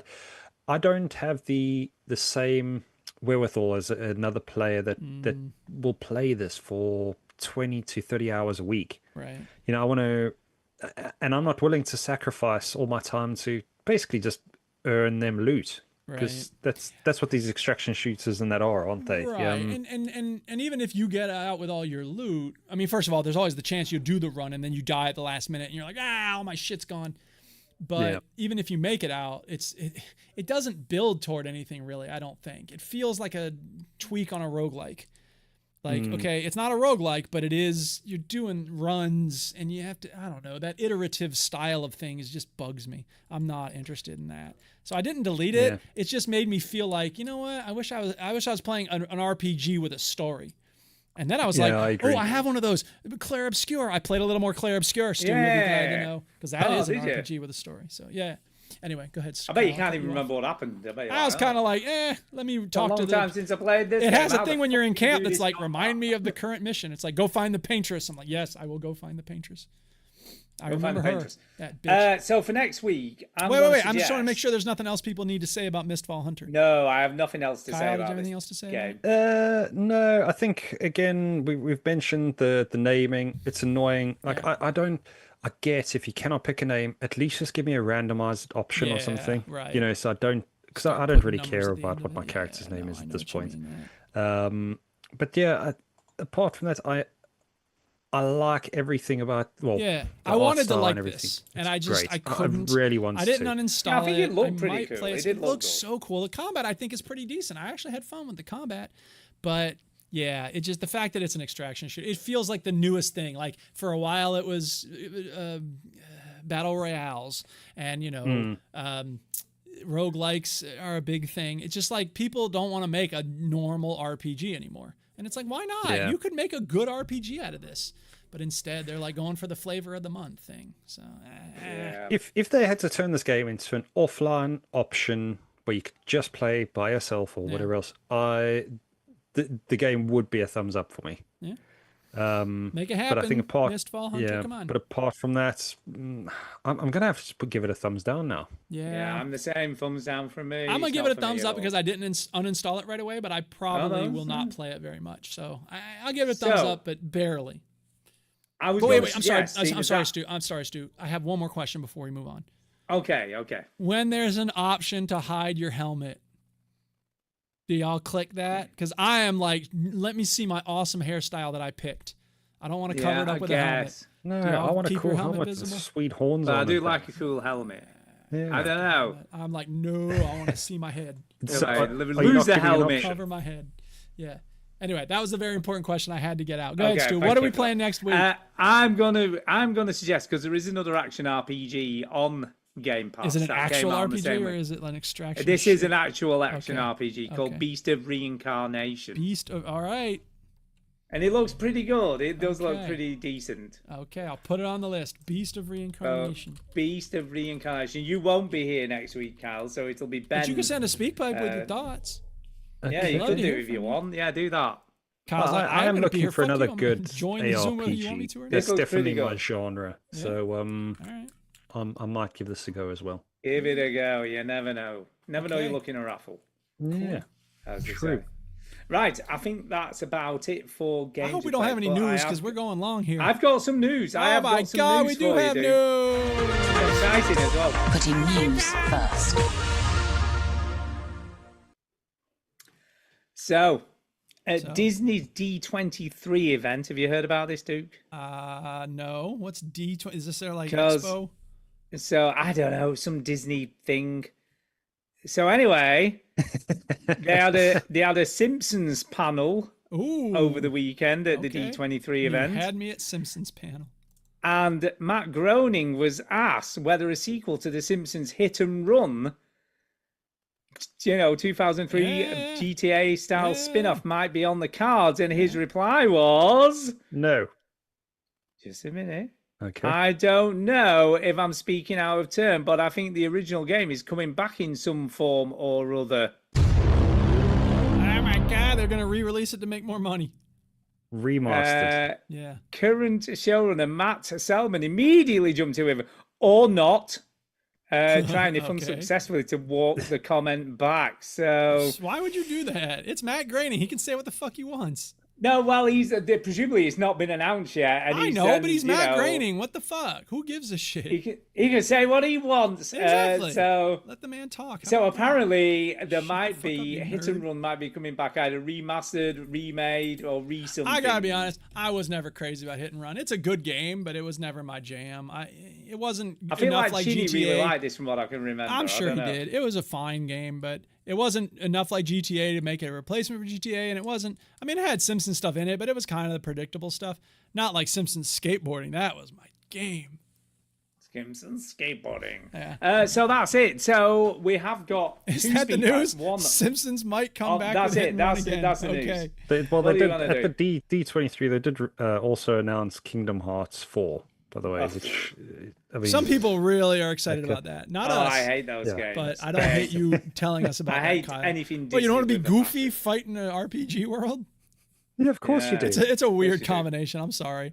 Fucking goofy and a goddamn RPG. So yeah, we've got 2 speak pipes, and have we got the Jason email? What's the idea there? The idea is like, oh, all of existence is under threat from the demon monsters. Who should we get to save us? Mickey Mouse. And I'm Goofy. And Goofy, yeah, totally. Get these guys out of here. Get someone from Mistfall Hunter. No, he's busy fighting the demon gods. All right. Yeah, I mean, they've got whole Marvel and everything. They could have invited all those guys to help as well. No, we want Mickey Mouse. Steamboat Willie to the rescue. All right, here comes the email song. My email song. Where would I be without my email song? Classic. So we have got one email off Jason. And he says, Chinny, are you okay, Chinny? Yeah, so that's what he says. He says, if you are, check out those Mario Legos coming out in January. Lego Mario would be great. Sunshine is back on the Switch store. Anyway, I hope you're doing well, especially if you've had your balls under the scalpel. Yeah, we don't know. Has he had the snip yet? Did he have that done? I don't know. Maybe. No, maybe he has. He sent a speak pipe, so maybe he mentions in that. Snippy, maybe. I hope you find time to harness the veterans. Those dumb twats have really been fucking things up since you've been gone. Dope. Wow, that's not nice, is it? I don't think there's any need for that. I think Jason really means that. He's just trying to be mean. Hey, Stu. Blood Dragon looks fun, but a bit too busy for you. Hey, Duke. Hey. Check out that karate game I messaged you about. I see in the email now. Fading Afternoon. It's not really like Karateka. I mean, it's old art. It's 16-bit, but I don't know. Holy hell, the animation is sick. Karate. It's on the Switch. And try Kinseed out. It's from the Fable dudes. What? Okay. They ripped off Stardew Valley, only this game, you actually see some realism. You can shit in the outhouse. What is this game? What are you talking about? What's it called? So there's a game out called Kinseed, which is by the developers of Fable. Oh, K-Y-N-S-E-E-D. And it's a rip-off of Stardew Valley. Okay. Yeah, K-N-S-E-E-D, Kinseed. Yeah. I'm looking at it on Steam now. Hey, Homer, Groaning says Simpson Hit and Run is coming. Well, we just talked about that very thing. So maybe you can finally play a good game for a change since you gave up on your medieval adventures so soon. Okay. Yeah, whatever. I want to say I played a demo for Kinseed. Have you played that? I want to say like it was on Next Fest or something, maybe. Maybe. Maybe. Hey, Windex. Well, he's not here this week, so he can't answer. Right. Hey, Windex. Right. Did you know that your co-hosts are numpties? Yeah, I offered to share a big walk with 0 responses. Twats. Oh, no, Jason. Whoa. I've been busy all week. I will play Big Walk with you. We just need to sort out times because you're in Texas. We're not ignoring you. They're just not got sorted out yet. One step at a time. So we will do that. No, I wouldn't hold him to Jason because he said he was going to play games with me. And it doesn't happen. Twats the lot. Nobody wants to play that popular shit anyway. Sold 1 million copies in less than a week. Is that true? Or are they inflating numbers with that PS Plus debut? Yeah. Love you guys, even though we didn't go for a big walk hand in hand. It's the only way to go. There's always tomorrow. We're not promised tomorrow. No worries. I'm going to play something fun instead, you wankers. Maybe go for a shit in Kinsey. Nah, I'll get into something better and won't hear the veteran gamers complain because I'm solving all the puzzles while they pick their noses. Oh, you'll hear us Have a complain. great week. Just remember footnotes in your show notes. Otherwise, we can't understand the words you say. Yeah. Right. Okay. I think we touched a nerve. Thank you, Jason. Thank you, Jason. It was a bit angry this week. I don't know what's going No, on. we were being a bit nasty to him, I guess. There was a bit of aggression. Nasty, There was a but little bit of aggression. He feels there, I ignored, feel. you know. He feels like you didn't want to take him up on stuff, so. I know. Well, we called him out and said, "Oh, he probably won't play Big Walk anyway." And now he's bought it and he's not got anyone to play with. I'm so sorry, I Jason. can see that being frustrating. But we love you, Jason, and Stu's going to play we with will, you. look, we will try and If his sort out kitchen time this week. scratches But it's on- so down, difficult for you because stops you ripping up what his is it, hands with 7 hours bloody behind or wounds. something. Yeah, about that. He might be in the It's same going to be time about zone 6 as me. or I don't 7 know. hours behind, isn't Yeah. he? So But we get together for this every week. You can get together with him. I guess we'll figure it out. We'll Yeah, figure it out, figure it Jason. out. We need to Some figure out Saturday evening, times though maybe. to do it. Yeah. Okie dokie, that's it for emails. We have got 2 speak pipes. Let's get those done.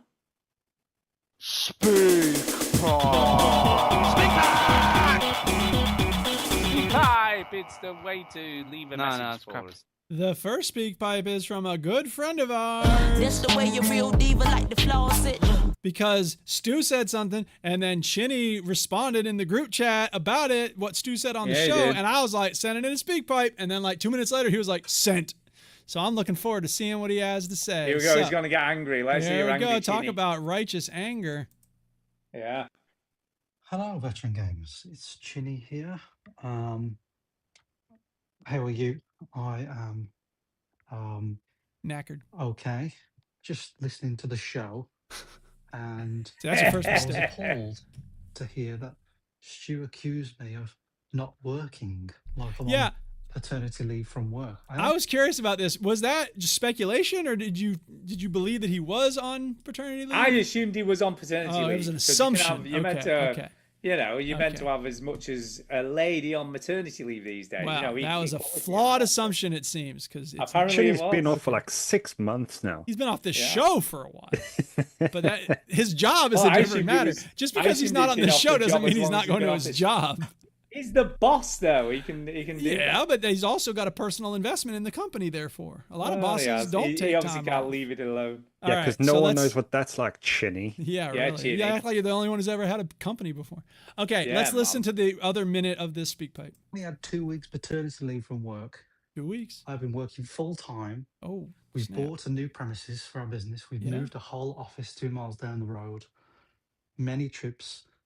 I've been fitting security doors, cameras, fire alarms, all by myself with one of my Goodness. colleagues. And then I come home to 2 kids, and then I finish James Bond. So I don't want to hear the quartz is not installed. Look, can't pay the man, Stu, first of all, and stop with the excuses. I'm not. It's not good enough, and you just gotta get on with it. Anyway, yeah, I'm fine. Yay. Baby's fine. Yay. Family's fine. Yay. Very busy. Spent Saturday night in A&E. Oh, Got no. rushed Oh, in an God. ambulance, Oh. but we don't want to go into the details of that. I want to hear the details. Yeah, I want to hear details. Oh, man, you cut it off right when you got to the good part, Next Chinny. week's speak pipe, we want Come details. on, we want detail. You can't tease us with that. Or maybe he's Yeah, saving it for man. when he comes back, and he's like, "Have I got a story to tell?" Now, Do we first know of when all, he's I'm- planning to come back? No, not a clue. Okay. First of all, right, can I just say, I cannot believe he left Tara on her own just 2 weeks after the baby was I love born. how it's not. Oh, my bad. I'm off back I to had the work. wrong Fuck assumption. You look I after those apologize 2 for what I kids. said. It's immediately. Oh, you're leaving Tara with things. You look after them 2 kids. I'm off to work. Shit. Never mind. I'll No, apologize I've got, for I've him. got stuff to do. Chinny, I'm sorry on Stu's behalf that he made a flawed Nappy assumption changing. about how Not much. a chance. I'll see you later. I think 2 I weeks. think Chinny needs to have a word with the directors for the company to Yeah, I think talk he about does. the He needs more than 2 weeks paternity leave paternity and leave. yeah. I mean, I Holy wouldn't crap, work for man, them. that's yeah, I No would. way. That's terrible. You want at least a month, don't you? I thought he'd be off for at least a month. You know, to give some support to his new wife. You know, to not his new wife, she's not new new, wife. but to his wife and new child Soraya. You know what I mean? What is going on? How much did you take when you had Millie? We didn't get it then because right, that's a long then. time ago. There was no paternity. There was no such thing as paternity. The world didn't come to an end. 24 years ago, back you didn't to get work. it. He went back to work. I'm seriously concerned you're starting to lose your memory at some point because how did you guys even cope back then? Did you just take Millie to work with you? Yeah. Just to work in the kitchen? That's it. Yeah, it's the way. Dice those onions, Millie. Come on. My hands hurt. I don't want to hear your excuses. Yeah. Yeah, it is bad, isn't it? Because statutory maternity leave, is it 6 months or 3 months? I can never remember. I think from memory, I think it's 3 months, and then I think it starts declining after that. Unless you get like, you know, a company that gives you good maternity leave. Yeah, it's a difficult thing. I personally feel like we're in a world nowadays where and I don't mean any disrespect when I do say it, but I do think times are difficult. You know, you got couples that do need to work all the time, and I do feel like people need the time off. You know, when you have a child, it's that time that you can't take back. You know, and I can say that I've got a 6-month-old at the moment, Chinny. But he's here. You're not lazing about. How much paternity leave did you have? Just out of interest. I honestly took about 3 weeks off. Okay. But the thing is, I feel like our businesses are very different. I don't have people working for me. I'm the sole person in the business, so I'm at that. You are the business. I am the business, and you know, when it comes to signage, I tell people it's not important. I'm sorry, if you need signs, there's other signage businesses. Go to the other businesses. That's fine. You know, no one's going to die because there's no sign. They can't make them like you can, Kyle. Come on, you know, it's not the end of the world to me. No, I hear you. So and it's quite it's a different kind of environment. So, but I do think we need to start giving people a bit more time off. Yeah. See, this is how effed up it is, right? So maternity leave in the UK, you get 39 weeks paid statutory maternity leave. So if you're the mother, you get 30 up to 52 weeks, so you can have a whole year off. I was the mother as well. Yes. Okay. So you get the whole year. So even though you were single, that's what? That sounds a little bit crazy. But yeah, so you get up to 52 weeks and the last 13 weeks are unpaid, but you can claim 52 weeks as the mother of the child. Yeah. As the father of the child, you get 2 weeks, 2 weeks maximum. Yeah. That makes absolutely no sense, does it? It makes a little bit of sense because the woman's body goes through a little bit more than the man's body goes through, right? Yeah, no. But I'm saying, though, the man can share the responsibility just as much as the woman yes, can. He If can. we're talking equality, yes, it should work both ways. So does men he should be usually entitled do that? to a substantial amount of time off at the same time. I agree 100%. There's share no the reason burden to have that of a little newborn time baby. off for the man. So, but men get 2 weeks. Women, are entitled to 52 weeks. I agree. That makes no sense to me. Well, it's a when remnant I of the was patriarchal born, there was no mindset that such says thing. that the man doesn't have any job taking care of the children. I think I took a week off. I think I had 1 week off. So you did have time off. But I had to take it as annual now you're leave. changing your story. There was no such thing as paternity leave 24 years. Well, no, and it is a good thing that we've reached a point where we're like, yeah, men should have some time off to spend, with those kids when they're very young. We agree. Yeah, I think the first boss I had when I had my firstborn, I had 2 weeks off, and the boss was very gracious, and he said, if you need more time, feel free to take some more time off. He wasn't going to pay me though, right? For that. I mean, time now off, you get 2 weeks paid, and it's either £194 or 90% of your weekly earnings. Yeah, you know how much we get in the U.S.? None. There is no standard time off when you have a baby, which is quite a joke based on for men and women. Yeah, there's women who give birth and go back to work. Yeah, exactly. It's the price of being ruled by the family values crowd who hates families, if you look at their policies. Anyway, don't get me started on all of that. Should we do the next speed pipe? But I must say, it's good to hear from Shinny. Yeah. Thanks, yeah, Shinny. it is good. Yeah, I mean, Great joking to hear aside, from by you. the way, they were jokes. Yes. But yeah, don't send another ranty. Send another ranty speak pipe, Jenny. We want to hear more. Yeah, they were joke. Tell us about your A&E experience.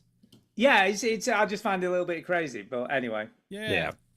Okay, Saint Diesel. Yeah, I'm glad everything's going well. You've got a new office. Right. 864. It's called Equally Cursed and Blessed. So wrote a song about it. Want to hear it? Here it goes. Yeah, let's do it. Hey, Veteran Gamers. I was speaking to a friend at work earlier this week, and it reminded me of the scene in The Big Lebowski where the cowboy says to the dude, "Why have you got to use so many cuss words?" Because my friend was telling me about an online experience he had earlier this month.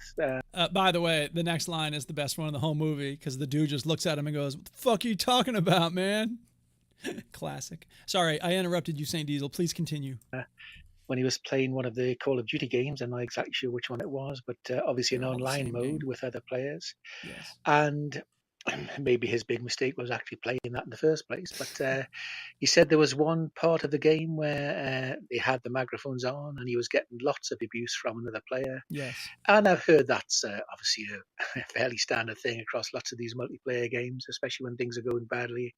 I've heard Duke talk about people on Rocket League giving him grief on various games. But I've never played an online multiplayer game with other players myself, so it's not something I've come across. But stay question that for way, you this week, Darren. is there an online game with other players that you've had some serious abuse on? Something a bit more than what you would normally expect? Or have you yourself given people serious abuse on an online game? And if you haven't played an online game with other players, when was the last time you were seriously stressed out by a game and shouted and swore at the screen? And I think for me, it was probably the last time a few years ago now that I played Elden Ring. And I'll leave it at that. All right. Thank you, Saint Diesel. Lovely to hear from you as always. Yeah. What he needed to do is play it on easy mode. Yeah, that's exactly. what he needed there to you do. go. Yeah, I've never been a big multiplayer. I've never given abuse to anybody in a multi. I've received abuse in a couple of games, but I've never given abuse to anyone. The most friendly multiplayer I've ever played, and we played quite a lot of it at one point, was Team Fortress 2. They seemed quite a friendly crowd on Team that. Fortress has a pretty good player base. I would agree with that. Yeah, I don't remember much toxic behavior at all. And we used to have some really fun games on it. And I think the cartoony nature of the game, not just the graphics, but the way the game plays, it's hard to take yourself too seriously in that game. Whereas something like Counter-Strike or even Call of Duty. I mean, Call of Duty is pretty ridiculous. Hats, yeah, running around. Right. Kyle, multiplayer toxicity? I have a confession to make, guys. Oh, wait, let me play the an abusive confession person, sound are you? effect. Ooh. I got the confession sound. Here it is. I got it.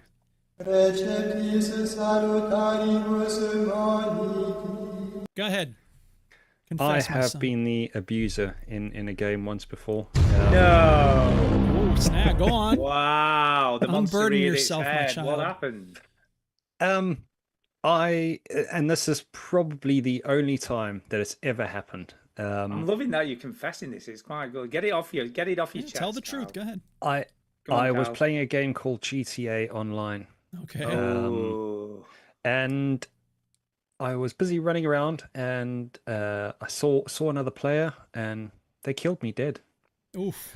So I thought, okay, that wasn't very nice. Nope. Now you gotta get revenge. I went back to go hunt the player down. Yeah. And they killed me again. Oh. And at this point, I may have started cussing. Oh no. Please forgive me. And then he killed me again.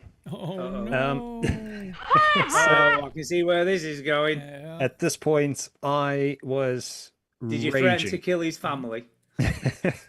I was raging at this point. And on the other side of the microphone, there was, if I can say, probably a person with a breaking voice. Can we say that? Oh, yeah, about 12, 13 years old. And the only thing that they said was, "You need to calm down." Oh, God. Best way to make someone even more angry is to tell them to calm down. Now, in your defense, I'm going to defend you here slightly, Kyle. Okay. I'm going to defend you because it was kind of retaliation to what was happening to you, wasn't it? It's not like you just went out of your way to just be abusive to someone. And that's but nobody ever goes out of their way just to be abusive. No, some people do. Nah, some I don't think they do. I honestly don't think anybody says, I'm going to be an asshole for the purpose of being an asshole. I played Unreal Tournament 3 back in the day. Yes. And there was a guy on there who every time he shot you went, fucking noob. Yeah. You know why he did that? You know why he did that, Stu? Because when he started playing the game, somebody shot him over and over and said, "You suck, you suck, you suck." So he learned. Maybe that's true. Maybe it's not. In my experience, good at the game and he just wanted to be abusive. But nobody comes out of the womb being. I don't believe anybody comes out of the womb being a toxic asshole. Some people are just horrible, Duke. It's true. There are some people, but I don't. There are people who are just inherently horrible. But I believe that 90% of the people on the internet just learn that that's what you do when you get good at a game. You use your skill to abuse other people, and it's not enough to be good at the game and have fun playing the game. Part of the fun comes in killing the same person over and over again and taunting them. And because that's what happened to them, and so they're like, "Oh, I get to do that to other people now too." Somebody has to break that cycle. People's faces in Halo are just horrible people. They're not nice people. I'm not saying they're nice people. I'm saying there's no such thing as a good person or a bad person. I'm sorry, they're not. They're doing a horrible thing. There's no doubt about it. They are horrible people. The thing is, it is part of the gaming culture, and I think unfortunately, when you start building a competitive nature to these games, it's going to bring the worst out in people because some people just want to win. That's just the way there is that, but there are people. The difference between that guy, he was easily winning. I mean, he was better than anyone else on that map, and he was clearly better. But he also gave abuse at the same time as he was being better than everyone else, and emphasized how much better I am than you because you're a fucking noob. But here's the other thing to think about. And he was saying all the worst things than that. It wasn't just that. Here's the other thing to think about with that. What other words? I want to hear the words. I can't remember. Here's the thing. But it wasn't even that. You know, he was being retaliatory because he'd been killed himself. No. I'm not saying that. I'm talking about it in a long scale. I'm talking about like months before you encountered him. When he started playing it, there's a good chance that he didn't know what he was doing, and people were cruel to him. And therefore he said, "Oh, what happens in this game is," because I see it in Rocket League all the time. What happens in this game is when you are better than someone else, it's not enough to say good game and like it was a close match. Sorry, I feel like we cut you off, Kyle. You never told us what you did to this person, like how you became abusive. He did. He told us. He said he kept shooting him. No, he kept shooting me, and it's just I then became, if I can say, verbally you were just cursing and spewing, and then he eventually said, "You need to calm down." Right. Well, and I mean, the thing is, I was frustrated because I just want to play the game. Right. You know, I want to play online. I don't just want to be shot and have to keep being respawned. And it's quite funny because after that moment, to calm down, I said, "Well, let's just play a game. Like, it's no fun just dying all the time. Why don't we go play a mission?" And funny enough, we ended up playing a mission together, and we're fine after that. But it does, unfortunately, I think it does bring the worst out in people because, especially in those moments like you're talking about, Stu, when someone is owning you, if we can say that. He was owning everybody on the map. There is, making sure they knew. Duke mentioned it maybe before, is unfortunately that behavior works. It gets in people's heads, especially when you're playing these competitive games. Rocket League. It gets people I think frustrated. the problem is, and you know, and obviously I'm going to the extremes here, but if there were people who just weren't, you know, inherently horrible, we wouldn't have serial killers. We wouldn't have people who abuse people. That's a bit of a jump. Just because someone's toxic in a video game isn't connected to being serial killers. Schools. We wouldn't have people picking on people. Yeah, but again, if you're talking about bullies in schools, we know that most of the people who are bullies in schools, with a few exceptions, there are some people who are just assholes, but most of the people who are bullies in schools are being beat up by their dads or their stepdads, and so they come to school furious about that, but they can't fight back against their stepdad, so they take it out on a kid at school. It's not excusing it. I'm not trying to make it seem like it's okay. I'm just saying, like, it's definitely not okay. But here's my point. Here's my biggest point.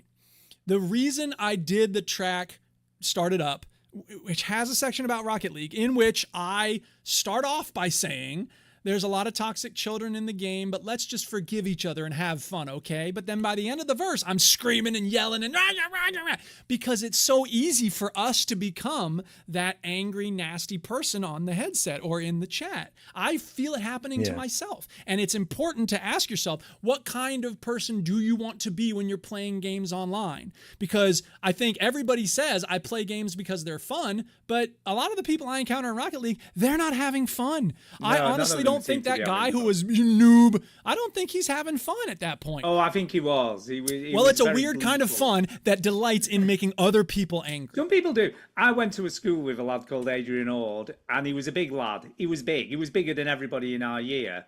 And he used to beat up the little kids because he got a kick out of doing it because he was bigger than them and they couldn't fight him back. And that's what horrible people do. Sometimes people are just sadistic. I know that's true.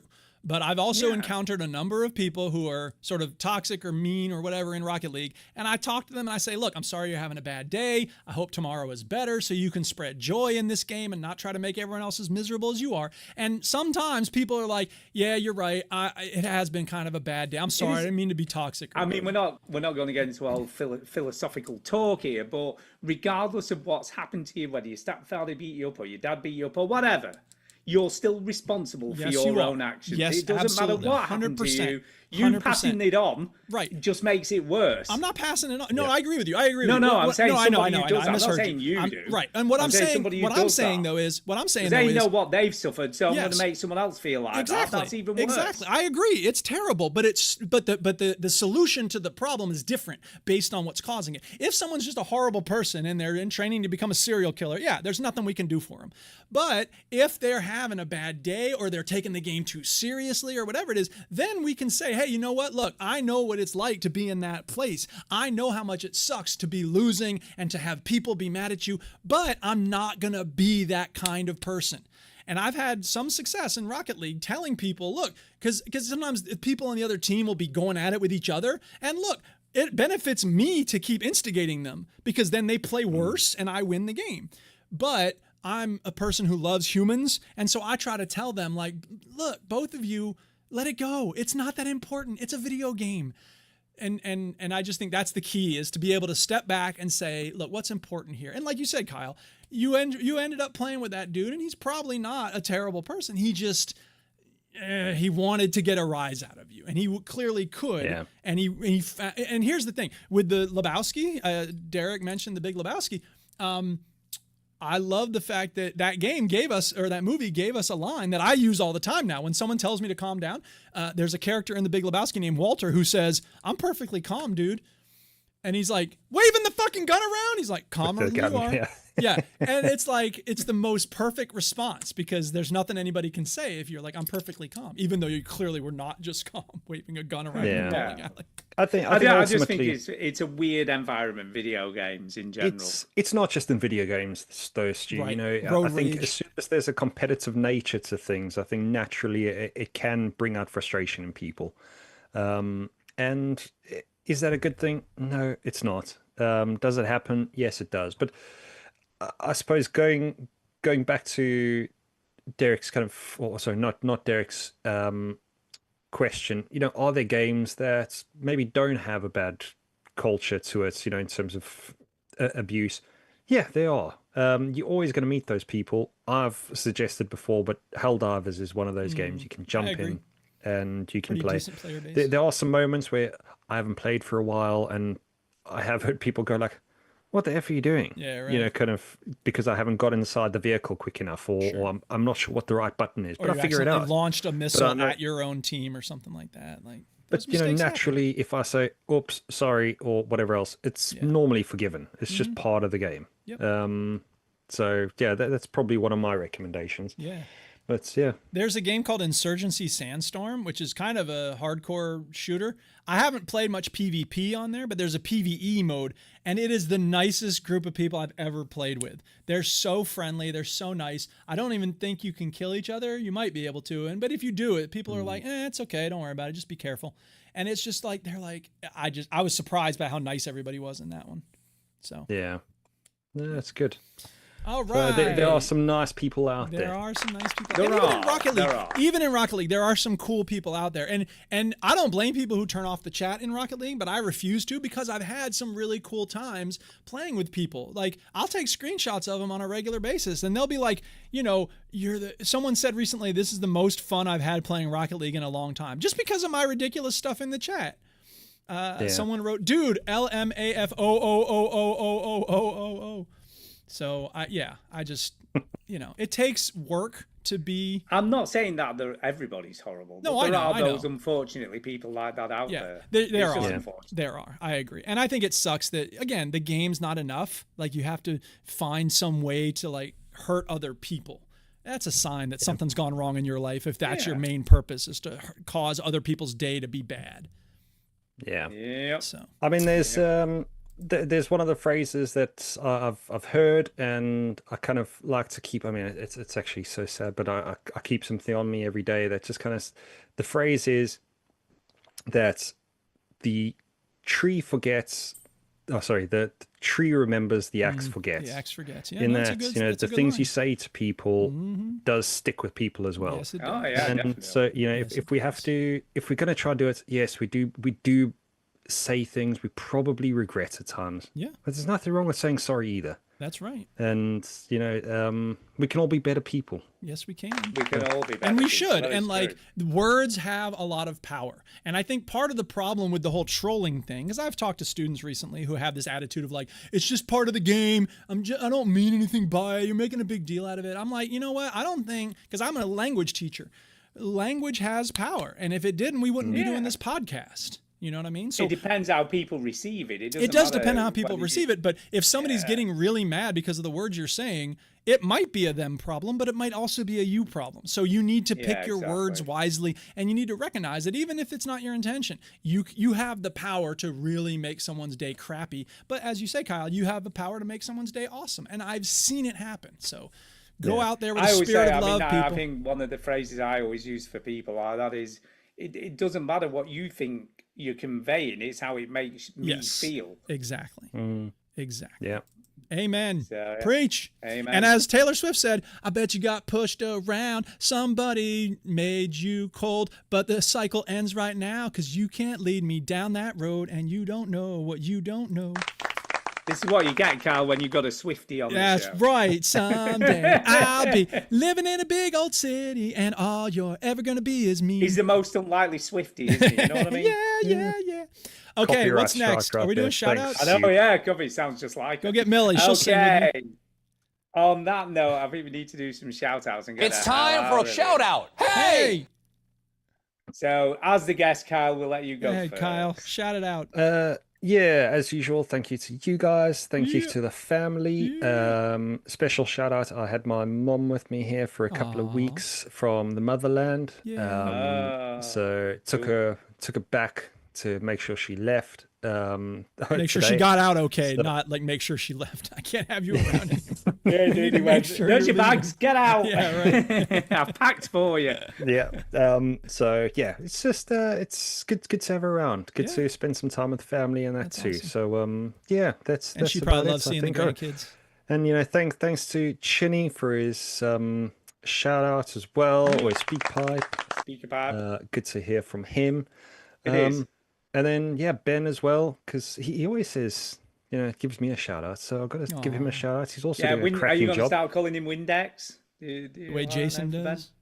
The Jasonism? I'll try it on. Yeah, try it on. Yeah. Shout out to Windex. Shout out to Windex. There you go. I'm still convinced that Ben is living an alternative life out there somewhere, because I've never met a window cleaner that goes on all these cruises. He does have exceptional fortune for a window cleaner. I agree with that. Did you say what I called last week's show? I don't remember. What did you call it? Oh, I can't remember. Life's one big party. That is right. Ben. That is Ben. 100%. Life is one He's big one of these party. guys who just lands in the party all the time, man. I know. Next time I've never met anyone who does so many different things. Oh man, I forgot this. Sorry. Tell us where your mom lives again, Kyle. In South Africa. South Africa. 30 Rock. Just wanted to play the sound clip. Sorry. All right, Stu, you're up. Shout outs. Yeah. Oh, sorry. Were you done? I'm going to shout out Chinny anyway. So shout out to Chinny. I hope the new office is going well. I'm guessing they're in there now. So I hope that's going well. Yeah. And I can't believe he only had 2 weeks off. I'm not impressed. I'm impressed, but not impressed because, you know, not impressed. As the boss, I'd have expected you to take at least a month. You know what I mean? Abuse your position. Exactly. Abuse the position. So yeah, so no, I'm glad you're doing all right and everyone's doing all right and the fam's all good.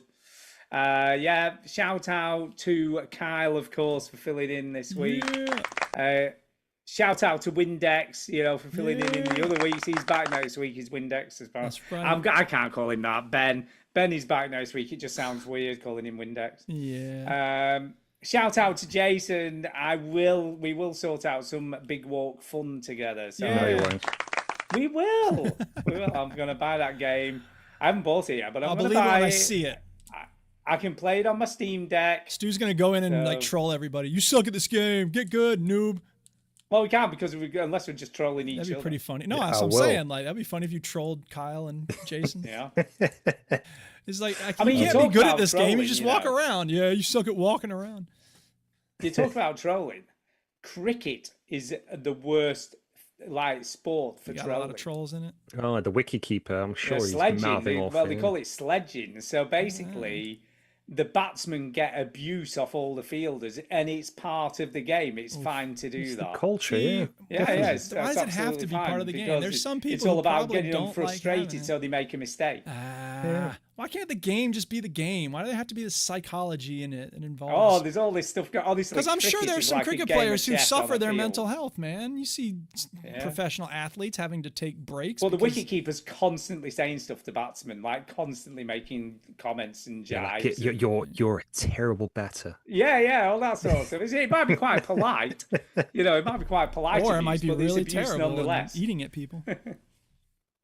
I could have hit that better with a stick of floppy celery. That's what they're saying.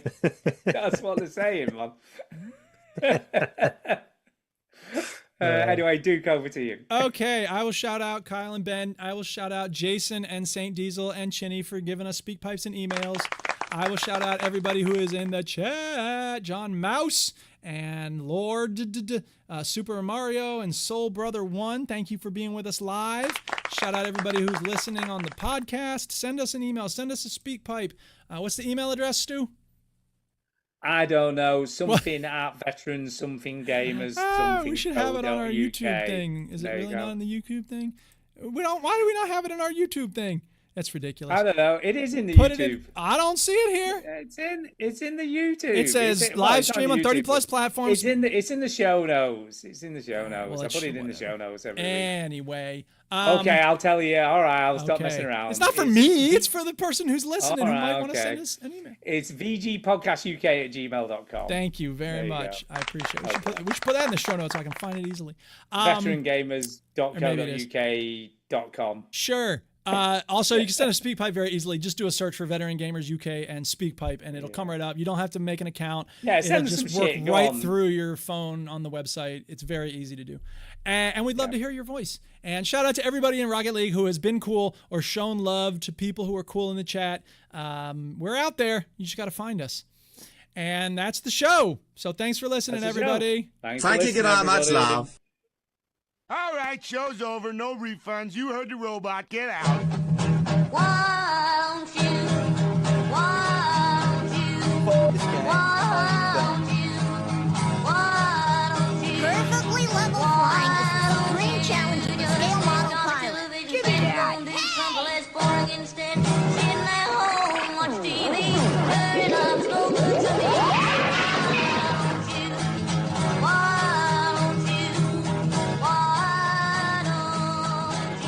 Is today's hectic lifestyle making you tense and impatient? Shut up and get to the point! Oh, I also wanted to give a shout out to John Madden because he was on The Simpsons. And when Victor Price showed up and driving the bus, John Madden said this. Ah, crap, I muted the website. Hang on. Unmute site. Rewind half a second. Okay, here we go. There we go. For you. Now, I'll tell you, that doesn't make a lick of sense. Because someone said something earlier today. I was like, ooh, that's like in John Madden on The Simpsons. Doesn't make a lick of sense. Doesn't make a lick of sense. Yeah, there you go. Oh, we should shout out Continuum Podcast as well, shouldn't we? Shout out to Continuum. I think everybody knows that by now. Well, so, you never know who's listening for the first time. Yeah, you never know. Duke, are you going to join us in the next couple of weeks? Are you available? I can probably do that. Yeah. No, not you. Gotta go back. But you know what I'm like. School. I'll say I'll do something, and then whether I'll actually do it's another matter entirely. Yeah, no, I'm happy to be a chinwag about random stuff, as you probably have gathered. Well, I mean, you're more than welcome to come on, but I was directing it at Duke. Oh, we? I thought you was. Oh, well, I feel rebuffed now. Sorry, you should have said my name. I'll just be rebuffed. Talking. Stu just jumps in. Oh, you're talking to me. Yeah. Let me wrap the show. Let me end the show here, and then we can talk about it. Hang on. Let me play this sound clip. Hang on. Wait. Let me play this. Okay, that's enough. No more talking.